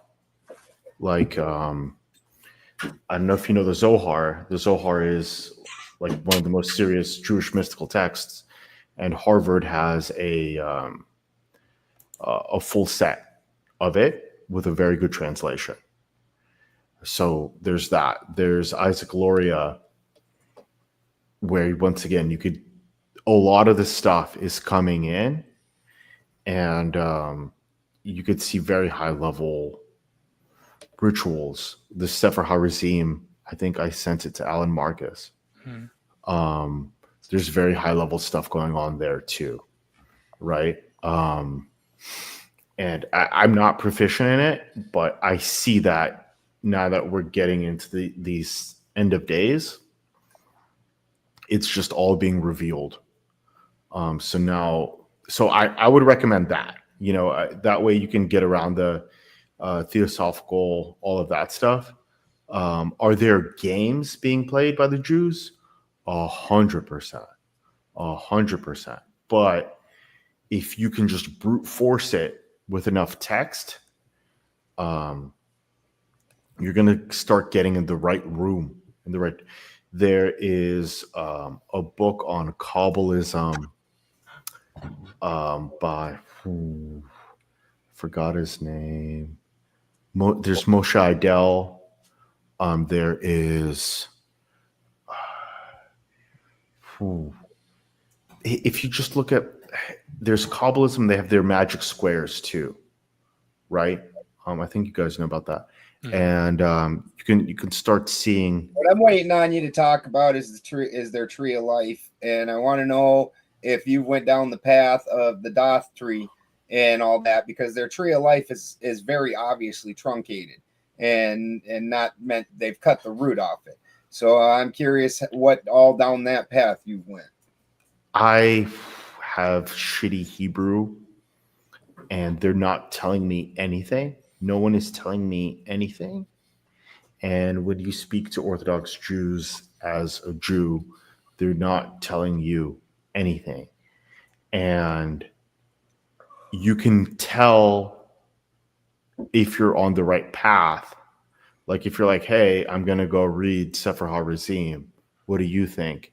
And you'll feel them get tense. And you're like, okay, all right, guys. So I'm learning a lot more off of like LibGen and these academic resources, because in person, no one's giving me anything. And I don't know if they know. The club? They have their own internal stuff where they have their own internal principles that they're operating off of. And they're not going to tell you anything. If you look at Jewish prayers, it's very clear that they're coded deeply. Like you see 70 and you're like, oh, 70 there's the 70 original nations, each ruled by their own angel. Oh, that's why you're saying 70 spices. Gotcha. So they had sort of euphemisms and emoji codes to convey knowledge, all going back to beginning of time, year zero stuff. It's all like, it's hard to say, like, who knows? Like Isaac Luria might know. I think you're going to get somewhere with the Zohar. With the Zohar, I learned about how is sorcery actually practiced? Like what are the components of it? And that's like, what did the Egyptians do? What was the Egyptian magic? What was the Babylonian magic? Right? And you start getting those answers. But there's a book on Meditations on Kabbalah. And as you recite your Jewish prayers, there's a certain breathing pattern that you're supposed to hit, like a rhythmic breathing pattern that they have in yoga, right? And if you do that while reciting the prayer, while following certain number codes, there's kind of a left and right brain resonance that you're going to get into. And then from there, you'll feel yourself in a deep meditation. And so it's to sort of answer your question, there's, like look up this Meditations on Kabbalah, and with your pagan knowledge, you can start to decode what they're doing and why. And I don't know, but like you can kind of feel that there's games being played, right? And it's also interesting, like how high up would you have to go up the chain before someone knew, let alone they told you, right? So like, does the president of Israel know? You know what I mean? Like, do they know? Like it's for me, it's like a big conspiracy, right? I guess, is the Tree of Life truncated? Yes, because there's Babylonian texts that you can read, and there's like there's the 7 kings of Edom, which are the 7 Babylonian kings, and sometimes they're good, sometimes they're evil, and you can see how Babylonian worship influences Jewish worship, and it's an open question of, is the Babylonian one the unocculted one? Like there's just a lot of questions, and there's a lot of book digging. And I do less book digging, and most of my stuff comes. It's literally my own, and I get a lot of my information directly from the laboratory. That all these things you can take, and you can these occulted ideas, they all match things in the laboratory, and you're just taking an as above, so below approach to it, and understanding that the same mechanisms are going to continue to happen. like that a lock that's got one tumbler and one little peg on it, even though you can have a big fancy lock that's got all kinds of craziness to it, it's still basically just a fucking lock.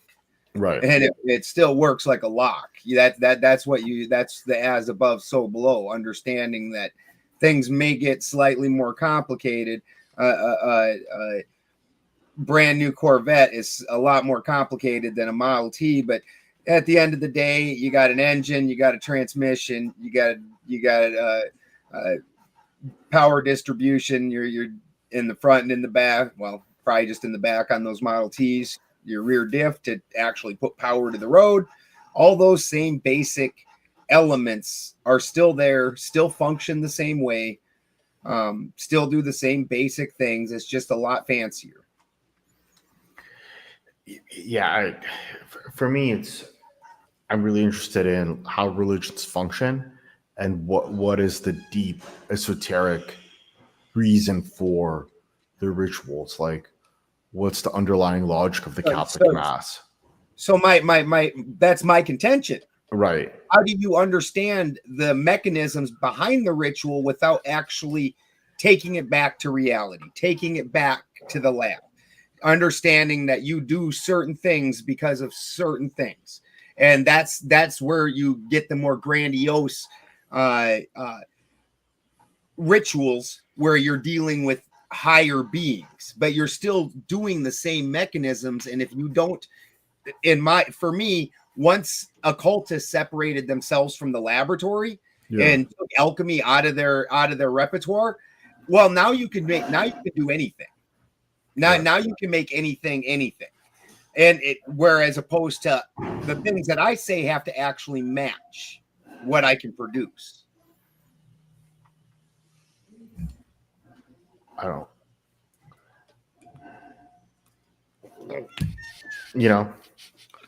don't know. I see the prayers, and I see that there's stuff in them, and through my reading, I can see that there's deep games happening.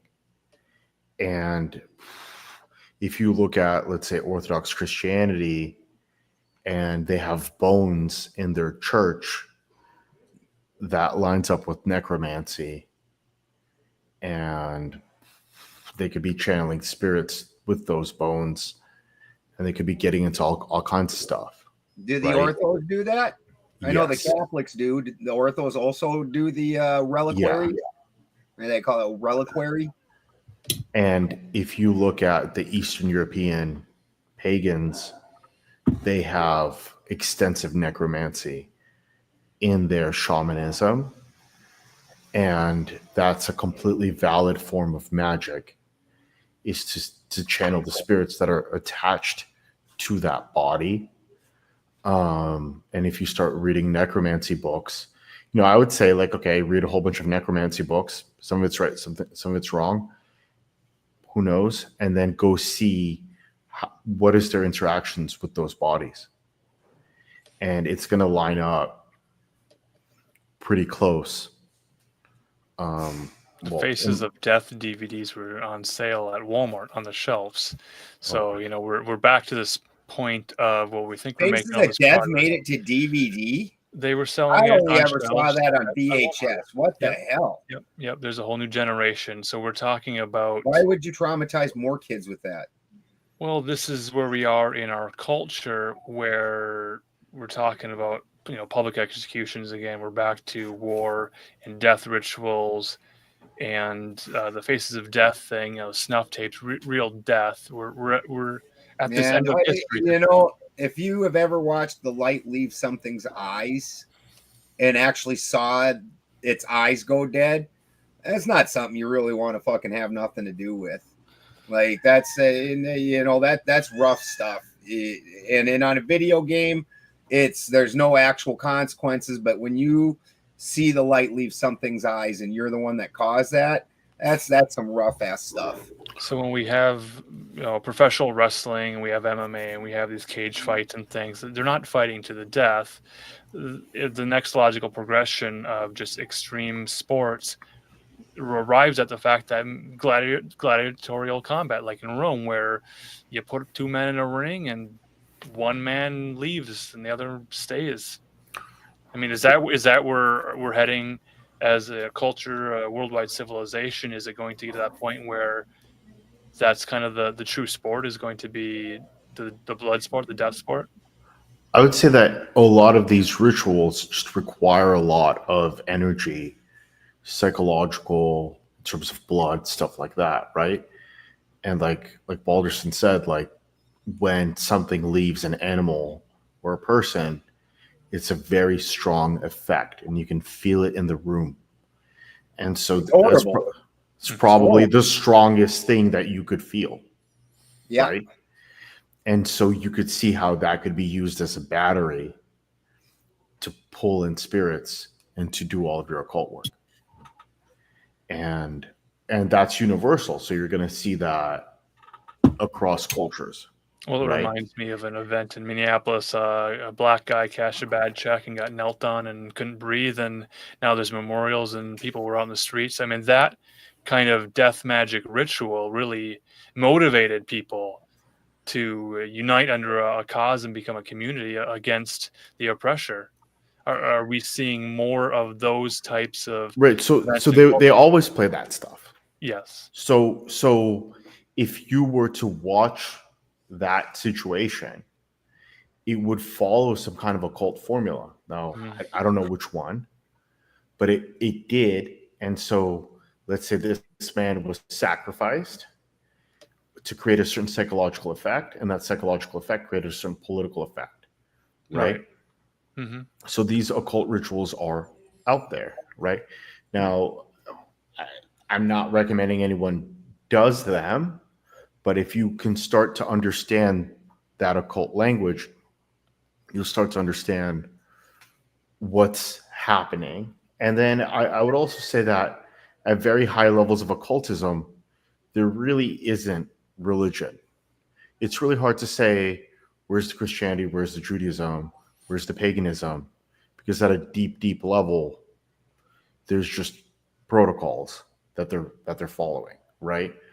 And it's, religion's kind of like a political party, but once you start seeing the underlying logic, there's a certain kind of format for the rituals, which seems universal, or there's similar procedures, right? So that's what's going on.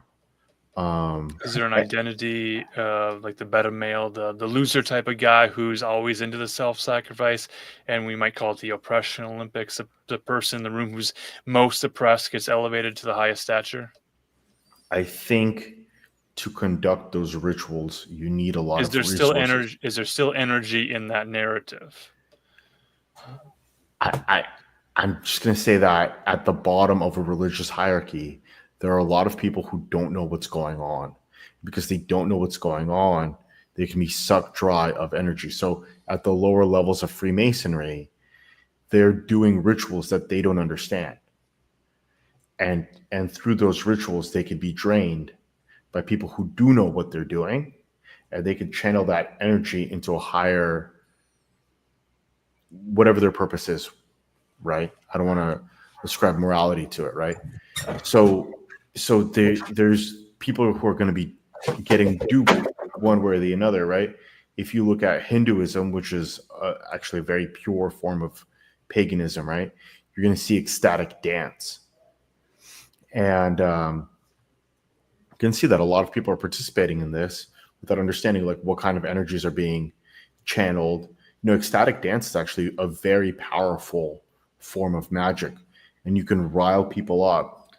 Like let's say the Hajj with Islam, right? You riled them up and they're circling a black cube, right? And they're letting out a lot of emotion, and there's a lot of feelings there, right? And that energy is then channeled. I don't know how, I don't know, but it's very clear that there is a process. So I think the Hajj, there's a very powerful thing going on, and a lot of people would argue that it's pre-Islamic in nature. And I think it's also very clear that the Vatican is doing stuff. And if you look at the Church of England, there's like druidic stuff that the Queen of England's doing. So it would be really interesting to get some kind of semblance of King understanding. now. King Sausage Fingers. Don't call him a queen. Oh. King Sausage Fingers. Well, okay, so if you look at the whole Epstein Island situation, right? Was Epstein even a real man? With But his it's- egg-shaped penis, was he a physical man, or is he more of a figure, like an influencer figure? We recognize his face. Was he a construct of an idea to create a narrative following? Was he just an actor? Was he from central casting? Do you have any insight into that? Because everyone's talking about the Epstein list and became the biggest news story for the last few years. And I don't know that I've seen many videos of him just, hanging out and working out and petting dogs and kissing babies. And I don't see a whole lot of actual footage of a man to believe that there's a real person here. We see images of him with Ghislaine Maxwell and other celebrities and things. Is it part of the op, in your opinion? So there's a big op. Mm-hmm. There's a big op. And there is high-level rituals taking place there. However they work. Probably some kind of child sacrifice, whatever. That's number one. Next, there is a sexual blackmail. Right? Now, what if... I feel like no one really actually reads the Bible, but if you read Exodus and you look at the political system in Egypt, they control people sexually and through sin. And Well, there's we talked a little bit earlier about circumcision rituals, and why does that continue today? And we could talk about Saturn and Saturn eating his, his own son, and then maybe Judaism is Saturnism, and it looks like that painting, that's that. But what I'm saying is, when you look at Exodus, The Egyptians are controlling not just the Jews of that time, but all the other races under their dominion through some kind of sexual perversion, magic, something's happening there, right? Now, that methodology, if you understand the Bible deeply, which the state of Israel does, right? Mhm. You could take that methodology and you could use it in modern day with an Epstein. Right. So where do all these tactics come from? They come from the Bible, and the Bible discusses the enemies of. So, is there a Yeah. distinction between these ideas coming from, like, being pulled out of the Bible, or did the Bible just gather them and then put them on a document? I mean, there's a lot of ways to read that Bible, and once you get into that Aramaic or that Hebrew, you have no idea what you're reading, because there's the consonants and you can put whatever vowels you want. And so if you understand the language very well, what you could do is you could go through and think of all of the vowel combinations and write down every sentence and what it would mean with the different vowel combinations, right? Mm-hmm. And you would, for every sentence, I don't know how many, but you would get a lot. And some of them are valid and some of them aren't. But that game for sure is being played. And so the problem with translating the Bible into any other language is you lose out on the vowel game. Right? So there's king, which is Melech. Keep in mind, I'm not good at this. I'm just floating ideas. There's Melech and there's Moloch. And how do you know? So there's Melech is king, and there's Moloch means sacrifice. So you could say God is king, or you could say God is sacrifice. And depending on which vowels you put there, you get a different sentence. So everyone, you hear God is king, God is king, God is king. Okay, but what if every single time they said God is king, they meant God is sacrifice? And insofar as you sacrifice, now God appears. And when you look through the Bible, whenever there's sacrifices, God just boop, right? So like Moses gets filled with rage and he, I think, beats an Egyptian to death, right? And immediately after that, boom, burning bush. Well, there's the poetic language of the Bible, and bringing it back to Pillars of Wisdom here, this beautiful book. And then in the back, there's a schizoanalysis of Lacan's graphs of desire. You get into some of these charts. You have a sentence here that says Charles and Josephine's fall. And what does the word fall mean? Is it a season of the year? Is it autumn? Is it a time, or is it a descent? And then from there, it's like you break it into this tree where it's further broken down into the meaning here. And that's why in the Bible, there's all these theologians with their exegesis of what the text, their interpretations of it. And because of the biblical poetic language through the translations, a lot of people might only understand English, so they read the King James translation of it, and then they write their exegesis off of the King James version of the English Bible. And now people go back and they go back to Aramaic. So there's all of this sort of stuff. But can you talk a little bit about who Lacan is and? Oh, you want me to pivot to Lacan? The grasp of desire. Yeah, it's in the book. Okay. Oh, okay. Do you want me to explain Lacan? Okay. Now we're kind of moving away from religion. Well, are we though? I mean, is psychoanalysis, and is that just part of religion too? In Freud, there's a lot of religion, but it's an open question of whether or not that religion remains in Lacan. And so, who is Lacan? In Freud makes a lot of discoveries, but there's a lot of problems in Freud. There's a lot of gaps. And those gaps have to be filled into a fully functioning theory. So how is that done?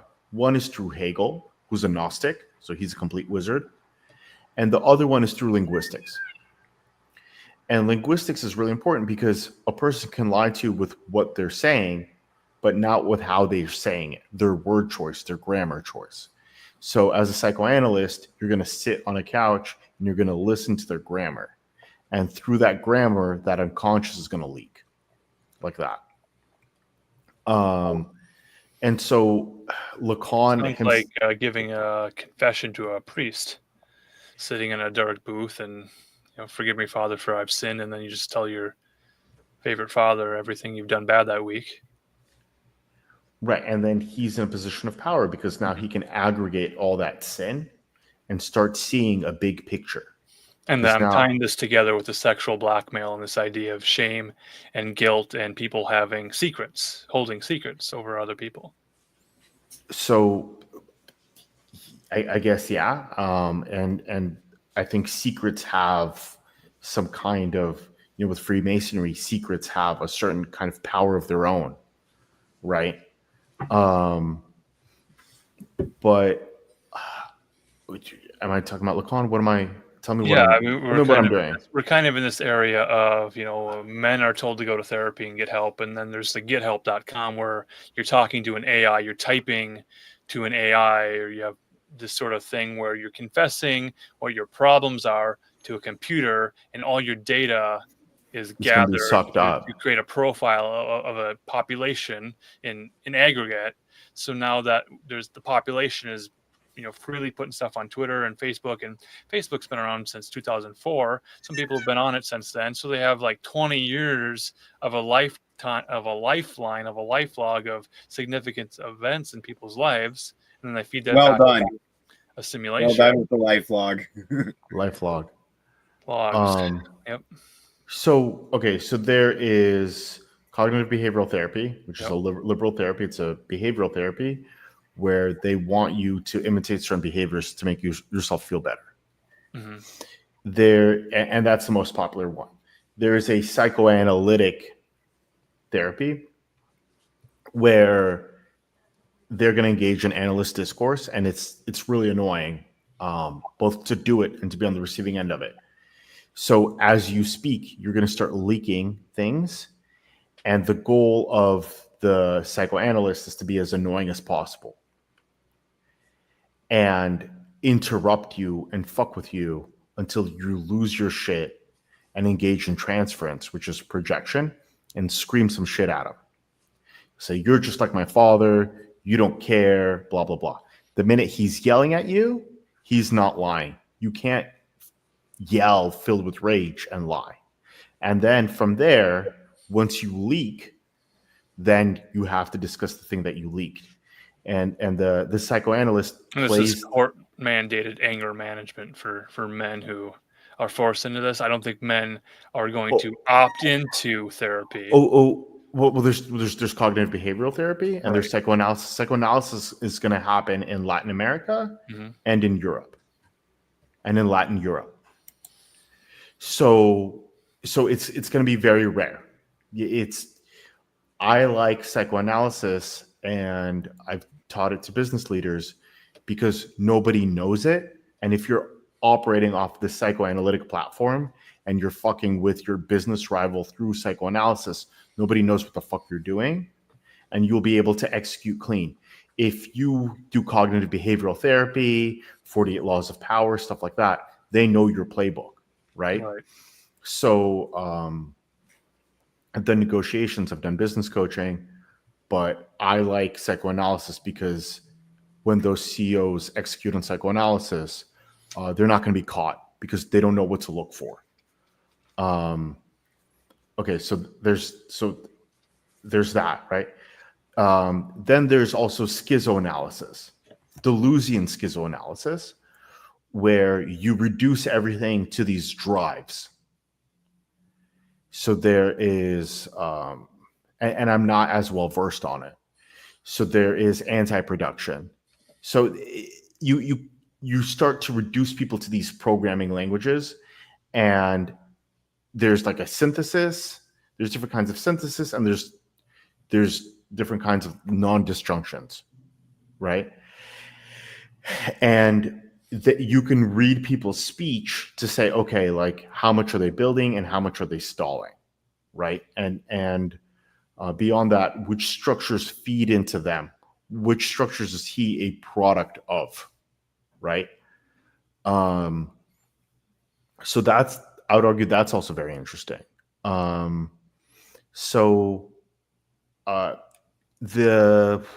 And this is all just know thyself. What are the tools that men can use to know thyself and not have to feel paranoid that they're going to be admitting things and that stuff will be used against them later? Well, like, it's if you have someone who doesn't give a fuck about you, they can start piecing together your structure, like as an editor, because it's very hard to get past your own ego, and you don't have to. You just need to find someone who's distant enough from you where he'll sense that, sense your grammatic structure like that, right? So, but the other thing is, if you start looking at your sins, most people have similar stuff. It's I've talked to a lot of people in aggregate. It's pretty similar. And when we say sin, are we talking about masturbation? Are we talking Masturbation, about fap and no nut November, destroy your dick December? This type of this guilt of having a sexual drive as a man. You have a chapter asking the question: are you horny enough? Basically, do you have enough drive to push? So most men are neurotic, and so they want the sex without having to deal with the woman, right? You want her as a sexual object, but then if she starts acting too much like a subject, it's too much. Female hysteria is very strange to us men, where she can imagine herself as you having sex with her. She can also imagine you having sex with another woman. There's a whole bunch of books published under that, romanticy, spicy novels. I think Elon Musk's sister has a whole company devoted to romance. And so female sexuality is really interesting. Called passion flicks, if you're looking for because it's just a lot of cheating, and some of them want to identify as the man having sex with them. They want to picture themselves as the object of desire. For Freud, it's a very convoluted, it's called like the butcher's witty wife, where some woman wanted fish. Some woman asked her husband if he had fish, and then she was like cucking this woman by not getting her fish. And it was this whole thing where she was acting as object of desire so that to deny the man the ability to be an agent. It's a very delicate thing. I don't think I'm telling it correctly. If anyone knows psychoanalysis or Freud, they'd completely fuck me on this one. But no, this is just part of the deliberation to find out, where should we be researching further, and where is the greatest harvest of value. Sefer Yetzirah and Sefer HaRazim, right away. In Sefer Yetzirah, you're gonna find the tree of life. How do you derive the tree of life out of the Bible? So when God speaks the earth, speaks the world into existence, in so doing, he creates these programming languages, spheres, right? And so when he says, let there be light, and it was good, right, in Sefer Yetzirah, it's going to explain to you the tree of life and how that corresponds to the beginning of Genesis, which is the craziest part, in my opinion, and how it relates into the Hebrew letters. So I think that's a really good place to start. Those Hebrew letters are going to correspond to astrology. And then from there, you're off to the races. So that's where you're going to see that magical language being developed. So I think that's really rich. And then from there, there's Sefer HaRazim, where it's full-blown rituals like summoning an air spirit to tell you the truth, and really high-level stuff with very serious consequences. But don't do it. But you'll start seeing what are those processes, right? So in terms of occultism, I think you can get a lot there. And then once again, if you I think if you went to a Catholic priest and you told them that you were reading those books, I think if you went to any clergy and you told them they're reading those books, they would completely flip out on you. And that's a sign that you're on the right track. Maybe you're on a dangerous track, and it's up to you if you want to pursue that, but you're definitely on a path. So there's that. I think there's a lot of different paths in occultism, and I don't know. This is what I know, and this is where earlier you talked about Yeah. the problem of the ritual purity and not being purified before some Yeah. rituals, and maybe that's why certain men die on the path or are well, deleted early on. none of us are pure Okay. right now. Right now, we're covered in sin, and we're in the lowest, darkest part. And so there's So in is Judaism, that an explanation for the guilt that so many young men especially feel once their body circuit comes online and they begin to ejaculate and these emissions, and now there's guilt associated with it, and So- when that whole control thing, figuring that out is sort of the struggle that some men just never figure out. They never get past it. let me give you some wizard magic right now. So in Judaism, there's something called tikkun olam, which is like the repairing of the world, right? Yep. And so there is the sparks that the earth is made out of, and they're trying to reunite everything back into purity, right? And we're at the end of a cycle, and so the sparks which need to be redeemed are the lowest sparks. And so by going down into the darkest filth, that's where the remaining sparks are, right? So let's say our conversations, how we know each other, we know, why are we all in the same wavelength?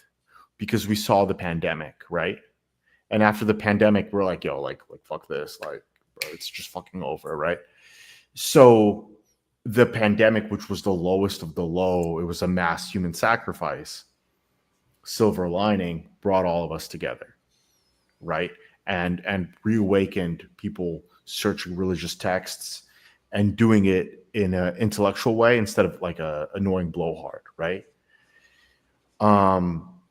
That's that. The next thing we could talk about masturbation, right? With regards to masturbation, if you're waging a spiritual war on people, one of the most effective things that you could do is get them to jerk off. Okay. Now, I saw this book, and it was a book on evil amulets. Okay. It was a Hebrew book on evil amulets. And your smartphone, right, is an evil amulet, right? And we could talk about the pager attack. Maybe that's an evil amulet. Like, what is an amulet? What's this word that you said just now? Amulet. But no, with the P. P. With the P.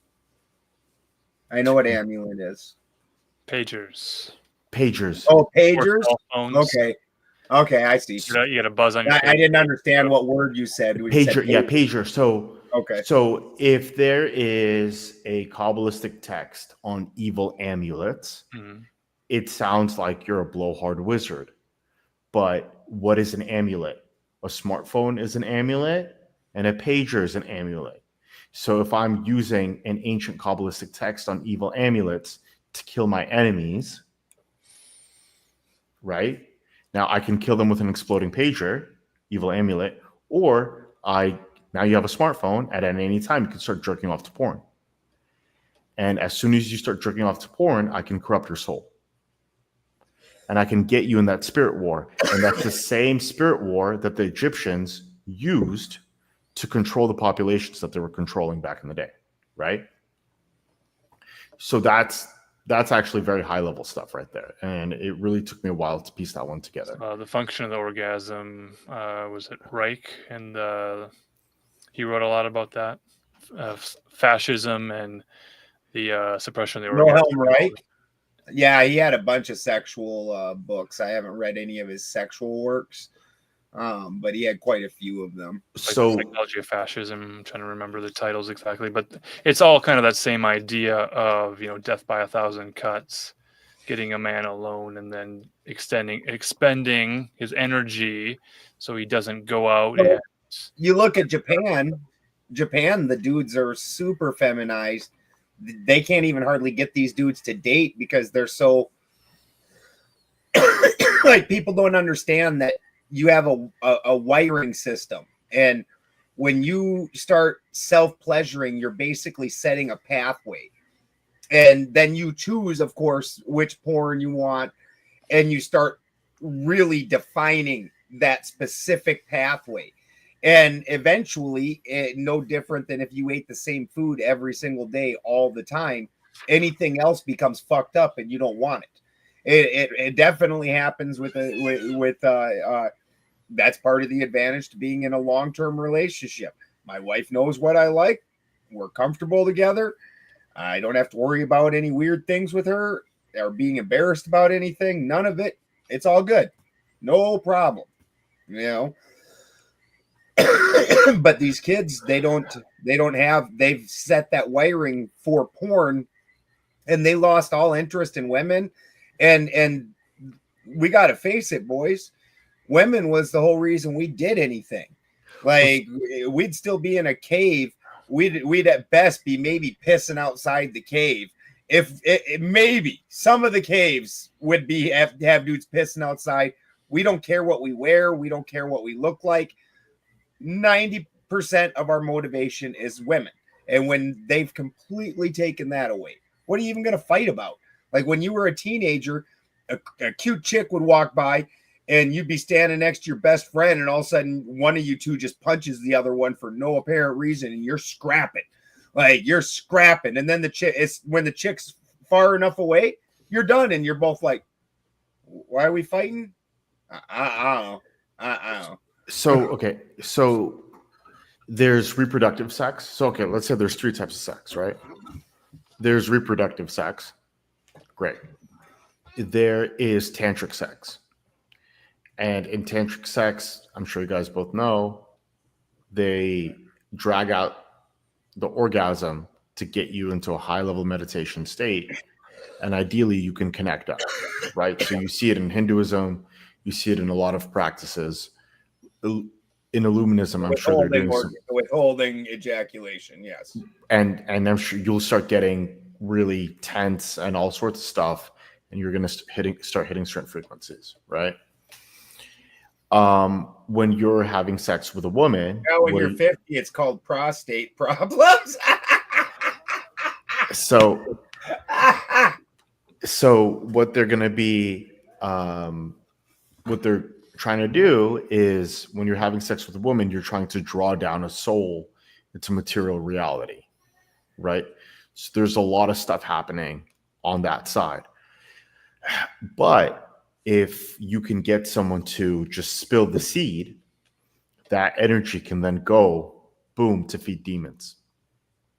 Because those demons thirst for your human virility. They're parasitic, like mosquitoes, right? And so if you're covered in sin, they want to possess you so they can feel your sin. And if there's blood or if there's semen, they want that virile energy to feed themselves, because they can't get that energy from God, right? So if I can trick you into jerking off with an evil amulet, you're then going to summon a lot of demons through your own semen, who are then going to pester you to try and drain you as much as possible, right? Boom. And so that kind of stuff, like, it's actually, like what I said, is just very high level occultism. It's dead serious, right? And you can see how it's occult enough and it's practical enough, right? So there's a lot of things that, if you have a deep understanding of the Bible and you have a deep understanding of these games, you can see how the Bible's weaponized. And so when people start saying, well, like, is it literal? Is it metaphorical? No, it's literal. And is it practical? Yeah, it's practical, right? So I'd be really, really careful. And you can see how like you can tell who masturbates, right? You can see the light leave their eyes. And so like, you know, there's this whole no not November joke, and it's funny, but if you see it as spiritual warfare, it's actually really not funny. It's not funny So anymore. no, not November is during Men's Health Month, and like prostate health is part of Men's Health, and grow a mustache and don't shave in November. They're doing semen retention during Prostate Health Month. In That's November. interesting. Mhm. That's a little weird. Semen retention during Prostate Month is not. You know, you'd think maybe December would then be Prostate Health Month. Like. So yes, those are the strange signifiers of our culture with Like significant after no, meaning. not November, that thing's packed up tight. Something needs to go. Yeah, I guess. But yeah, so I guess there's sex magic is really powerful, death magic is really powerful. And then the other thing is the more sin they can get on you, the further you're going to be. Magic. The what? You got sex magic, you got the other Blood magic. Death and taxes are the other certainties. Yeah, there's money too, right? But with So is there a ritual to paying taxes? Is there probably a ritual to refuse to pay taxes to Caesar? Or I was in this situation. I was in an argument with a religious guy, and I was really upset at him. And he's like, "Oh, like it's fine. I'll just pay you." He said that to me. And I was like, "No, I don't want your fucking money. Like, you fucked up. Unfuck yourself. It's on you." But it was actually a very big insult, because had I taken the money, then that means I'm of the material world and I have a low spirit that I could be bribed by the material world. So when he said, "Oh, I'll just pay you and it's fine, just forgive me," and I said, "Look, I'll forgive you. I don't give a fuck. But you fix yourself. Like, don't know that you fucked up. You fix yourself. I'll let this pass. I'm not taking any money." But when they say that, "Oh, here's money and I'm bribing you off," they're testing if you're spiritually low and you could be bribed through the material world. And it was actually a very deep insult. And I was like, "Oh, you think you could just bribe me like this? You think this isn't on principle? This is on principle. I don't give a fuck about anything." You know? So if you know the teachings, and you speak to these high-level religious people, some of them are good, some of them are bad, but that's not my point. My point is that they're practitioners they're basically a wizard, and by observing them, you can see how they're playing their wizard game. So for me, it's not that I have a strong understanding of the occult. I understand some. I have some basic symbolic literacy. I hooked it into psychoanalysis. Boom. And I think, do you guys know any Kabbalism? Mm-hmm. Okay. Do you know about Yesod and Shekhinah? Yeah.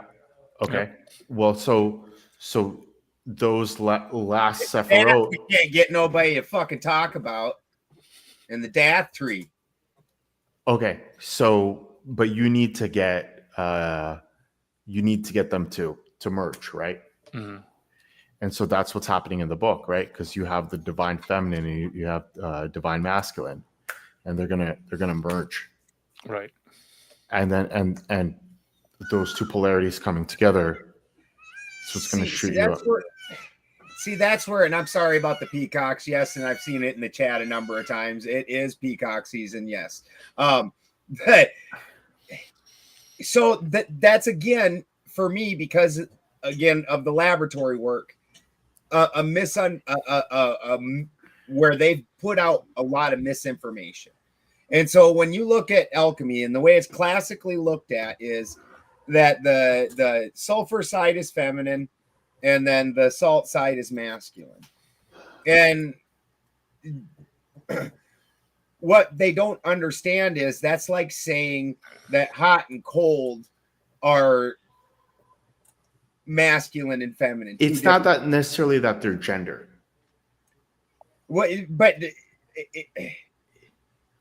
So the way the mechanics of it actually works is when you're looking at like a plant, an animal, whatever, when you're doing alchemy, when you're putting it through the great work, and you break it down, you get it to its salt, its sulfur, and its mercury. All right. Now, the salt and the sulfur are both masculine. And what it is the masculine's been broken and polarized against itself. Okay. So what the feminine is doing is allowing the two masculine components to come back together and heal itself and become one again.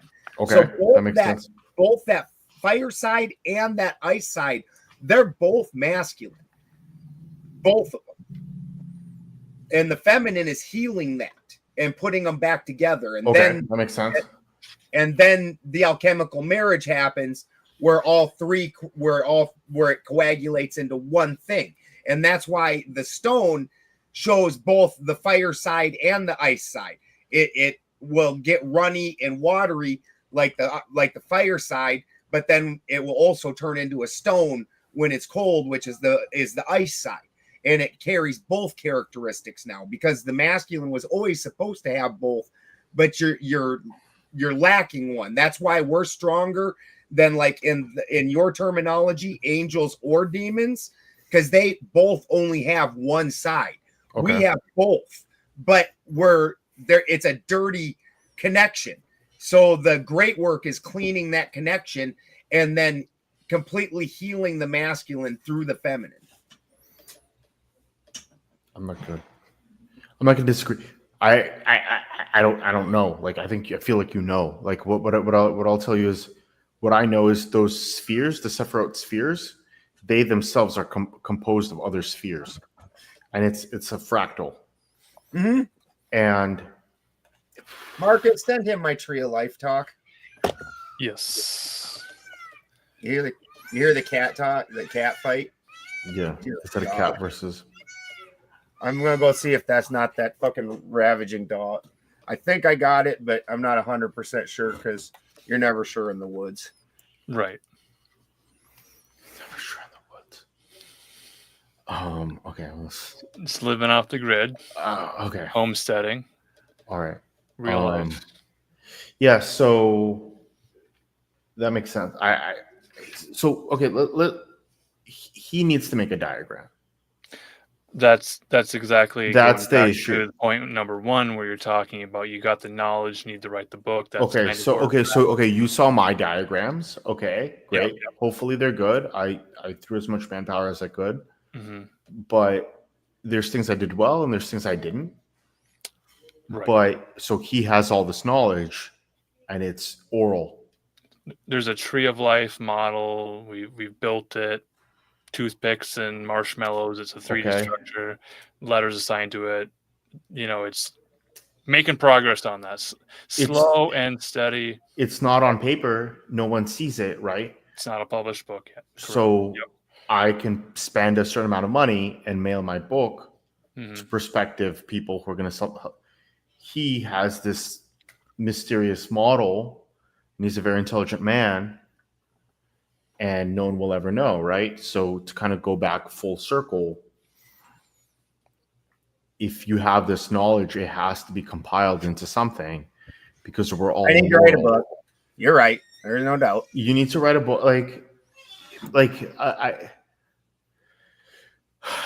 He can either write a book or he can write parts of a book. I think it's easier for him to write parts of a book, and you guys to work together as a team. That can be your alchemical marriage.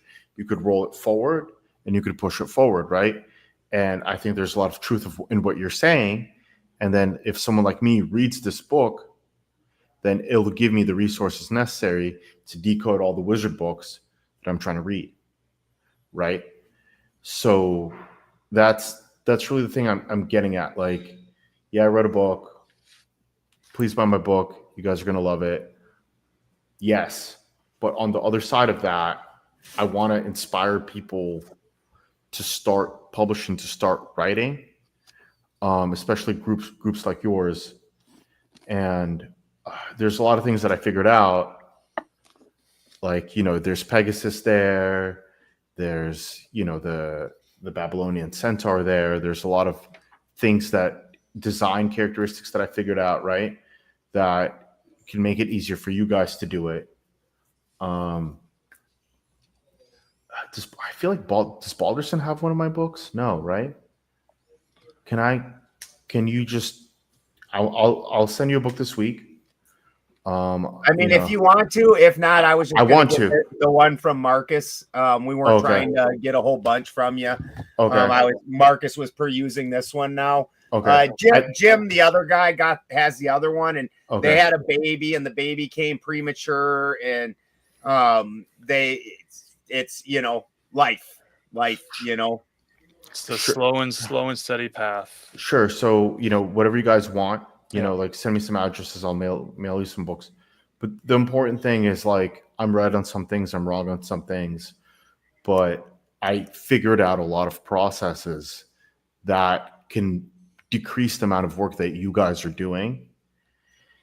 And we can roll it forward because, as you guys said, like, there's a lot of occultism that you disagree with, but your position on alchemy of healing the broken masculine, that's the first time I heard that. I haven't seen that anywhere. And I don't know how much reading Balderson had to do it, or how I'd find those books, or what I'd have to do, right? It would be a tremendous work for me to do that, right? So I would love to just kind of see his formula and then take his formula and apply it back through all the occultism books that I know. So I guess for me, that's what this conversation is about, is that I don't think that your team is any worse than my team. I think you're incredibly intelligent. You could do it. And, you guys are going to fairs and launching fireworks and stuff.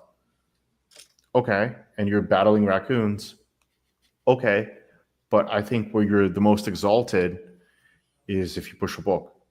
And then from there, we could support each other. I have a very interesting audience of manosphere people, political people. I have a wine guy. I have anti-vaccine moms. I'm going to translate my book into Spanish. So I have them are the sexiest kinds. The anti-vax moms. Anti-vax moms. They're kind of single issue people. There's a lot. Yeah. That's actually, most people are single issue people. I mean, that's the difference between a Renaissance person and a normal person. Most people, that's what you get. You're going to get a single issue. That's fine. But a lot of those issues are going to start coalescing, and then you're going to start seeing a bigger truth, right? So sometimes that person's single issue is the key that you were looking for to get to this next thing, right? Like in high levels of mysticism, you have to start learning math, and you have to start understanding how matrices work. And then I was like, fuck, like I have to call my programmers and have them lecture me about matrices. I hate matrices, and I don't want to do any more math. So it's good to have this community, because some of these things really require a multidisciplinary approach. Yeah, so I guess that. So I would highly recommend, one, I'd love Balderson to read my book, because you're great. Sure, and I'm remembering that. I'm very much looking forward to it. Marcus and I asked a number of times, but I said Jim was stuck like a month. He was stuck up in the hospital. First edition book with the original cover. Get my second edition book with the $2,000 cover. I put my address in the back, brother. Okay, please. Okay. And so the thing I am gonna say is, unfortunately, there is no books that say what I told you there. Okay. And so where I really put that together is when I changed my spagyrics to a really high level. So your traditional spagyrics, when you're taking and removing the oil from the plant, you're doing it with hot. So like your typical person will take and like do something like boil water, run the steam through the plant material. The steam will rip out the oil and they'll process it from there. Well, because I have microscopes and because I do this, I started extracting, and I wanted to extract live. And when I extract plant material live, as opposed to older plant material, I started noticing that there's a yellow component in it, and it's like it's the life of the oil, and that will degrade. The oil itself, I can take and I can run it through a distillation process and I can purify it, and the oil actually doesn't degrade that much. Okay. It eventually does, but the life degrades like immediately, really fast. And it goes from yellow to a reddish to a brownish, then black. And by the time it's black, the efficacy of the plant material is almost nothing compared to when it was live. Almost nothing. And so when I started doing that and started preserving that component, and then understanding that the oil in and of itself is the mercury, that's the mercurial component. And so that yellow is riding inside of that life is inside of there.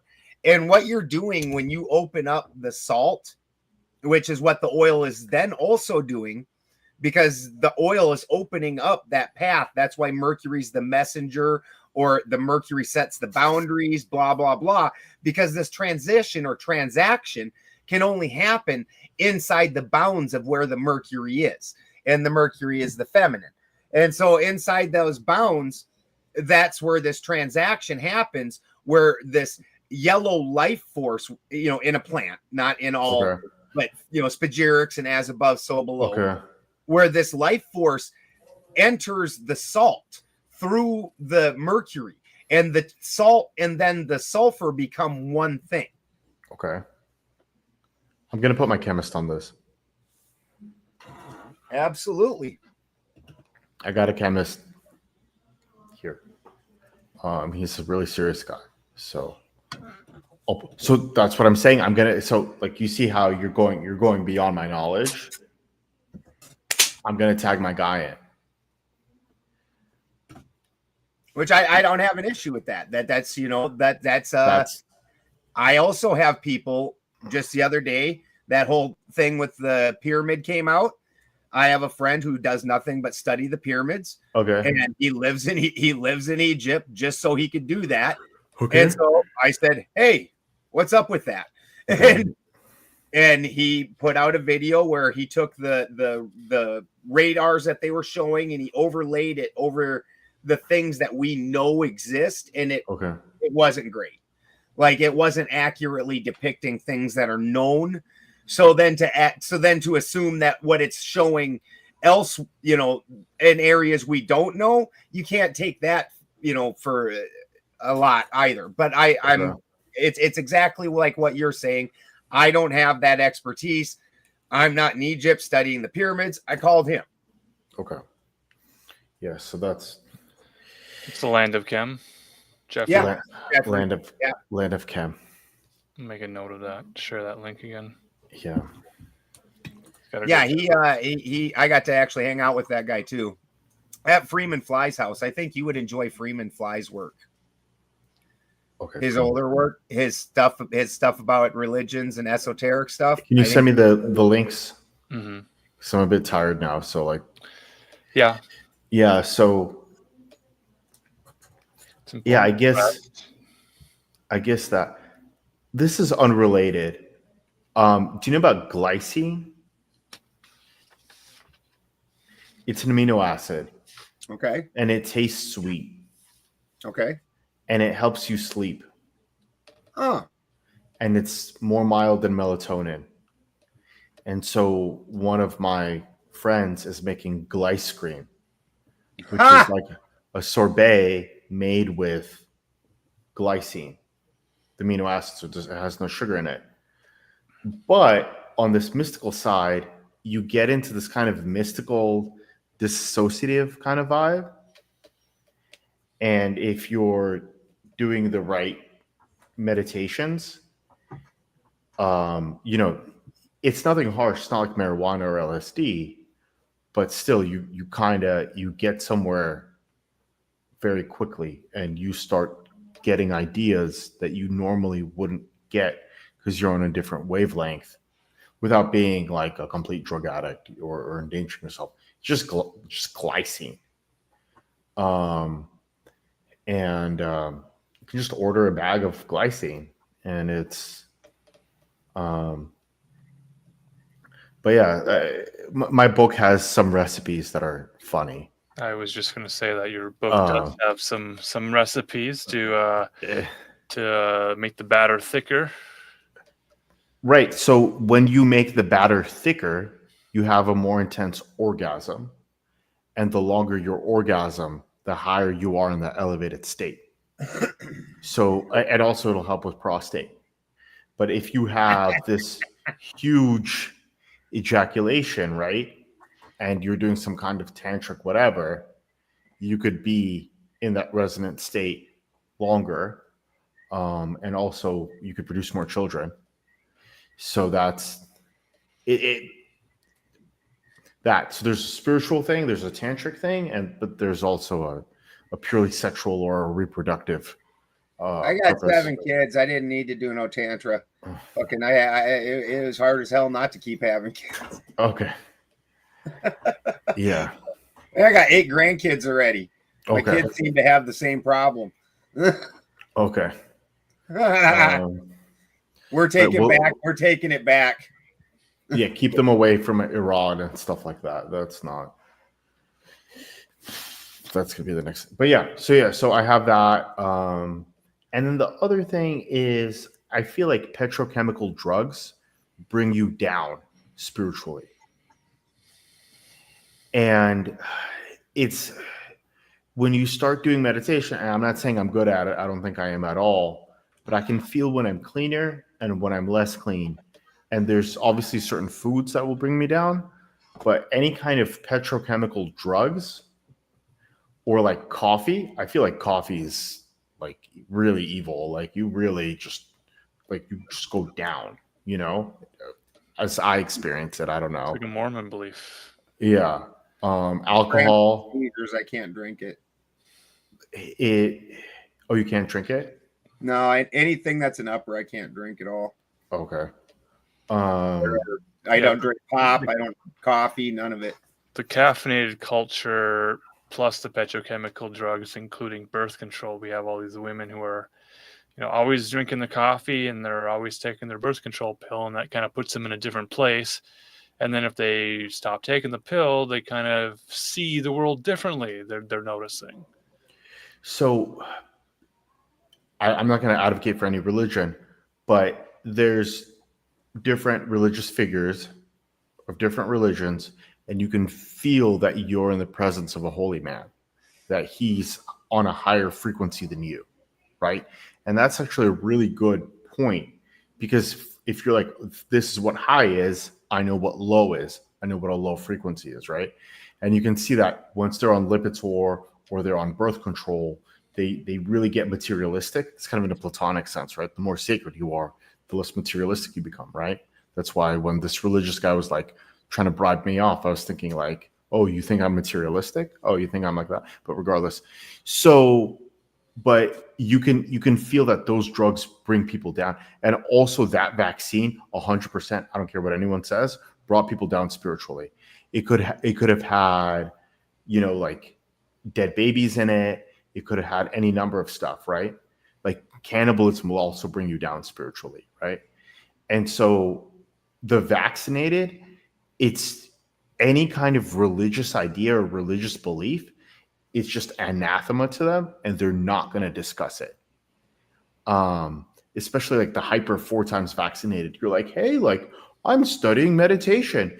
Did you know that if you do the prayers of your religion while doing this breathing exercise, that you can go higher and that you could be inspired by other kinds of thoughts, and they're going to be like, that's all nonsense. What are you doing? Oh, just breathing techniques during meditation, during prayer, just breathing. So I really think that Yoga Bad and Lipitor is a demonic sounding name. Yeah. That yoga is actually very interesting, right? Because you're in the Hindu religion 100%, and the yoga mat is a prayer mat. No question about that. Mm-hmm. And you're doing rituals of Hinduism. And if you're aligned with Hinduism, great. But if you're a Christian, you're in polytheism now. Sometimes you're doing it barefoot, and sometimes you're doing it out in nature, Christians and you're are grounded. polytheistic also. So, but they just don't know it. They're very confused. Christians are polytheistic. They're just very confused. So, but what kind of yoga are you doing? You're channeling what? You see what I mean? Like, you're doing what? You don't know. And then they're making faces, and those faces correspond to certain things. It's a whole world. And I'm thinking, like, all of you guys are involved in, like, what? I don't want to critique Hinduism, but at the same time, if you're doing something, maybe you should do it willfully. But then are those people? I don't know. But my thing is, there's just a lot of questions, and I think it's important we just ask the questions. Maybe we're going to get to the answer, maybe not. But I think this is an interesting train of thought to consider, to look at, and that's that. And then I think the other thing is, my book takes off, I'd love to bring you out to Mexico, and so you could see this, because it's definitely something. I had a few other fellas try to talk about it. They talked about moving to Mexico, saying it's pretty awesome. Steve was like, when my kid turns 18, I'm down. Like, or graduates college or whatever he's waiting on with Connor. No, he's probably waiting on Waylon.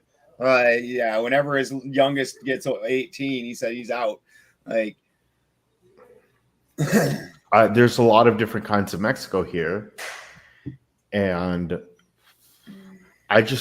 what I love about Mexico is that all of that CNN propaganda, you just don't hear it anymore. All of that people pushing you away because you're right coded, you don't hear that anymore. And you're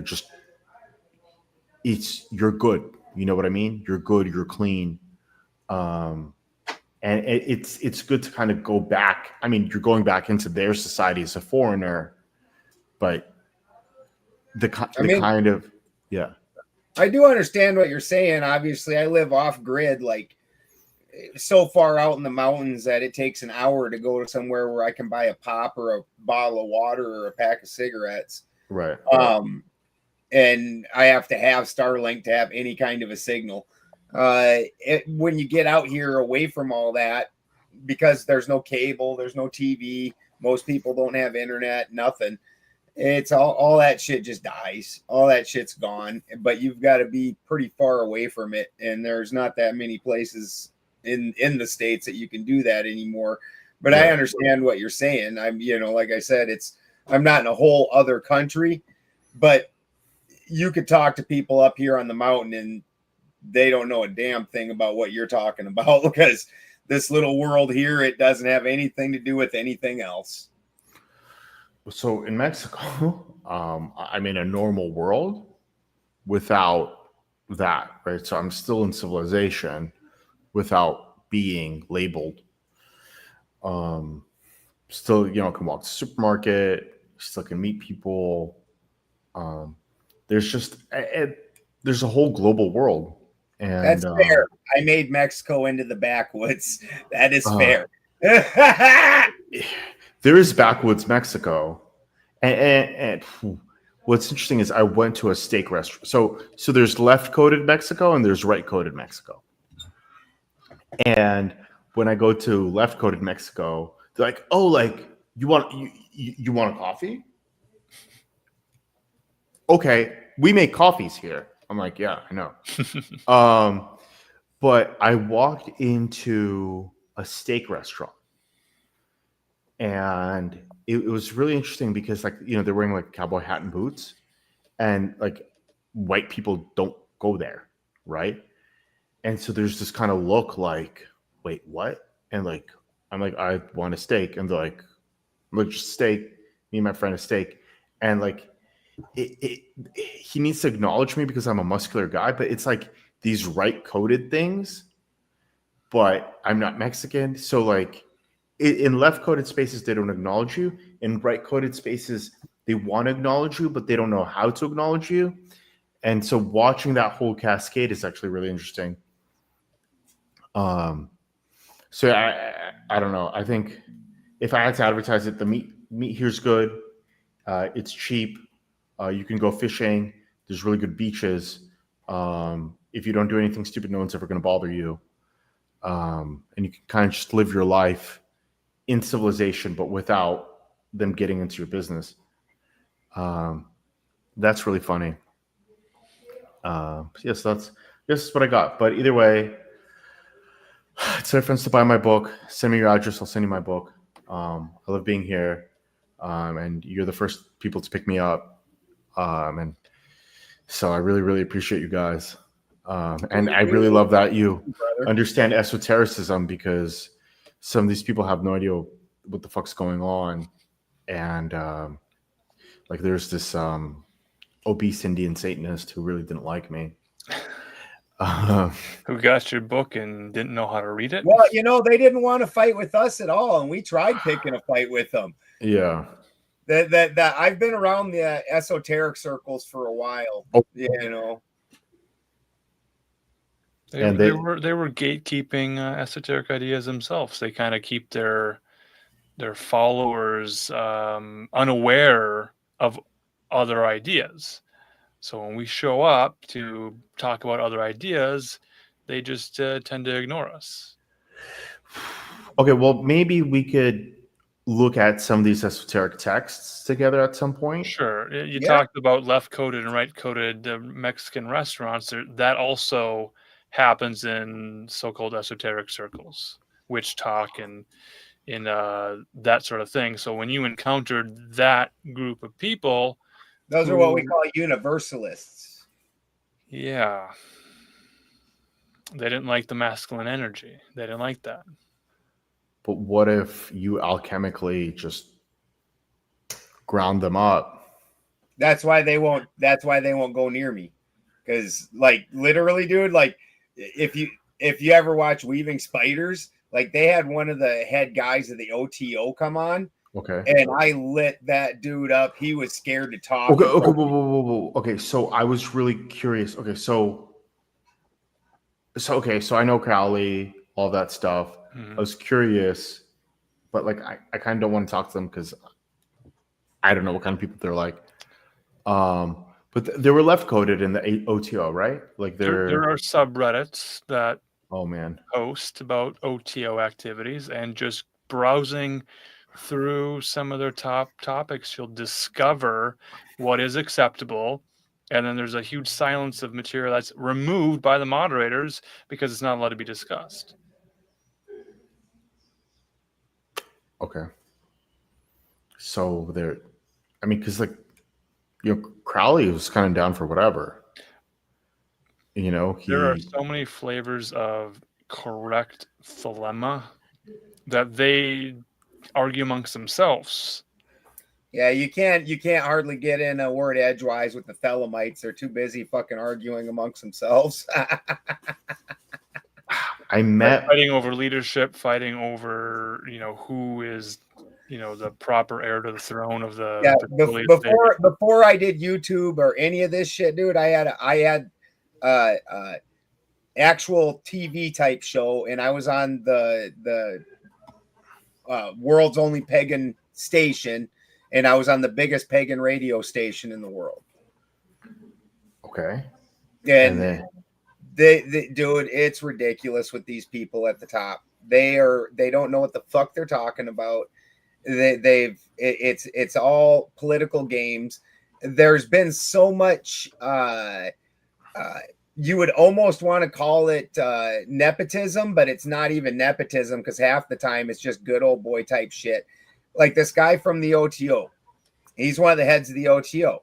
He promotes this other guy up to one of the upper rankings, not because of his occult achievements and understandings, but because he was a editor at a book company, and he said, well, get my book published. So he got a book published, not because it was a good book, but because this guy wanted to get raised up in the ranks. And then that guy, gets raised up in the ranks without having to prove his occult understandings. And this kind of thing has been happening for a very long time now. And to the point where the people in the upper rankings of these things don't have any fucking idea what they're talking about. Okay. Middle managers and administrators. Also, I forgot to ask, do you guys have an email list? Or no? Because I have an affiliate code. And I think I sent you my affiliate code. I could pay you for every book you sell. Because that's what my business mentors told me to do. Yeah, no, that's a smart model. George Wiseman did that, and his shit went from like he was just doing it by himself to he had to hire like 10 people to try and keep up. Yeah. So if you have an email list, I had a Manosphere guy do that. I sent him some money. Because right now the Manosphere likes me and these right-coded political circles like me. And I'm trying to move into these occult circles, but I don't know if the OTO is going to like the Pillars of Wisdom. I don't know if they're... As long as you take my name out of it, the other guys are still friends with them. It's only me that lit the dude up. Like, as you can see, like being a practicing laboratory occultist, I have different ideas, and the thing is my shit stands up. And it stands up, and the thing is then it also stands up in their understandings, and it fits into theirs. And because my shit works the way the world works, like, and it really pisses them off. Do you think they'll be okay with my book, or they're going to attack me as a leftist? No. They're fine with this? I think on an individual level, there might be members who affiliate with certain of course, that are going to want to buy the book because they want to build an occult library. So they're going to want to have the book on their shelf because no one else has it. So the exclusivity of having it on the shelf, that's an appealing thing. Whether or not they will promote it or talk about it or praise it or give it a recommendation, that's another story. But there are people who buy weird, strange, esoteric, one-of-a-kind copies of books that they can't get anywhere else, and they'll buy a bunch of copies of them just to have them. Okay. I don't know. But in terms of joining, one of their live streams, I mean, they don't get along. This is kind of thing too, and like these female-owned businesses where it's all women working together. How long does that last before it falls apart? Because the whole thing is once you took the lab out of it, everybody can have their own idea. But once you have the lab and the lab has its own idea, now your ideas have to fit in that. It puts the boundaries on it. They took the bounds off, and now they can say whatever kind of crazy shit they want. Oh, well, this means this. Like everybody's an alchemist now, and alchemy means whatever the fuck they want it to mean. That's what's happened with the red pill on Reddit. There was, the blue pill posters, the red pill posters, and now they're in their safe space of this purple debate. Well, maybe this can be our closed conversation. Let me tell you about the red pill. What happened on the red pill was there's this guy named Red Pill School, and he's a low-level politician. And his name got leaked. And he's like a dorky programmer. He aggregated everything. Then there's this guy, Rollo Tomasi, who he still hates me. And he sends me minions to attack. Why is he a fucking Mjolnir? I've called him a blowhard many times. And I accused him. Find the Mjolnir vexing. Because that's Thor's hammer. Why is he wearing that? It's I've talked shit. Because he thinks it's cool. Probably. So basically he's a single issue guy, and his single issue is that women prefer better men. He calls it hypergamy, and that they're going to throw you away. Sure. But Can't disagree with that. his sexual dating is that he's an alcohol distributor in Nevada, in Reno, Nevada. And if you think about Reno 911 and that whole aesthetic, that's his aesthetic. And he universalizes that Reno 911 aesthetic to all women. Yeah, doesn't he mostly date hookers? Yes. And I made the point that if you're paying for sex, that's a different Anybody world. can pay for it. Anyone can pay for it. Yeah. So my whole thing is, the same way you have your laboratory, I would read my sociology books, I'd read my psychology books, and I'd apply those books, and I'd try to move things forward. He didn't want anything moved forward, like the OTO that you discussed. And from there, the censorship happened, and I got into this whole thing, and I'm like, I'm trying to move things forward. And there's a whole ego thing, because I'm this, back then, 23 years old. He's 44, 45. And I'm just starting to write. I'm just starting to put things together. And he has all these minions that he's sending at me. And he sent an African-American minion at me, like, I want to say in October or something. So it's, the red pill was doomed because of Rollo, because they were so busy sucking his dick that they never wanted to reinforce or expand their theory or refine their theory through outside stuff. And then it got monetized with Fresh and Fit, or Feds. And we're done. Like that. Well, there's is there a schism amongst the Fresh and Fit partnership? Dude, I can't believe that they're still that they didn't have just a crash recently, because the one, whichever one, Myron Gaines or whatever, whichever one he is, I don't know if he's Fresh or Fit or whatever, but he apparently the other one's ex-girlfriend was on whatever podcast, and he called ice on her while she was on the show. Like, wow, douchebag. Wow. What I believe is that there is the red pill, and there's a lot of conspiracy stuff. There's vaccine stuff going on. There's a lot of economic discourse. There's the beginning of occult discourse. There's a completely unregulated space.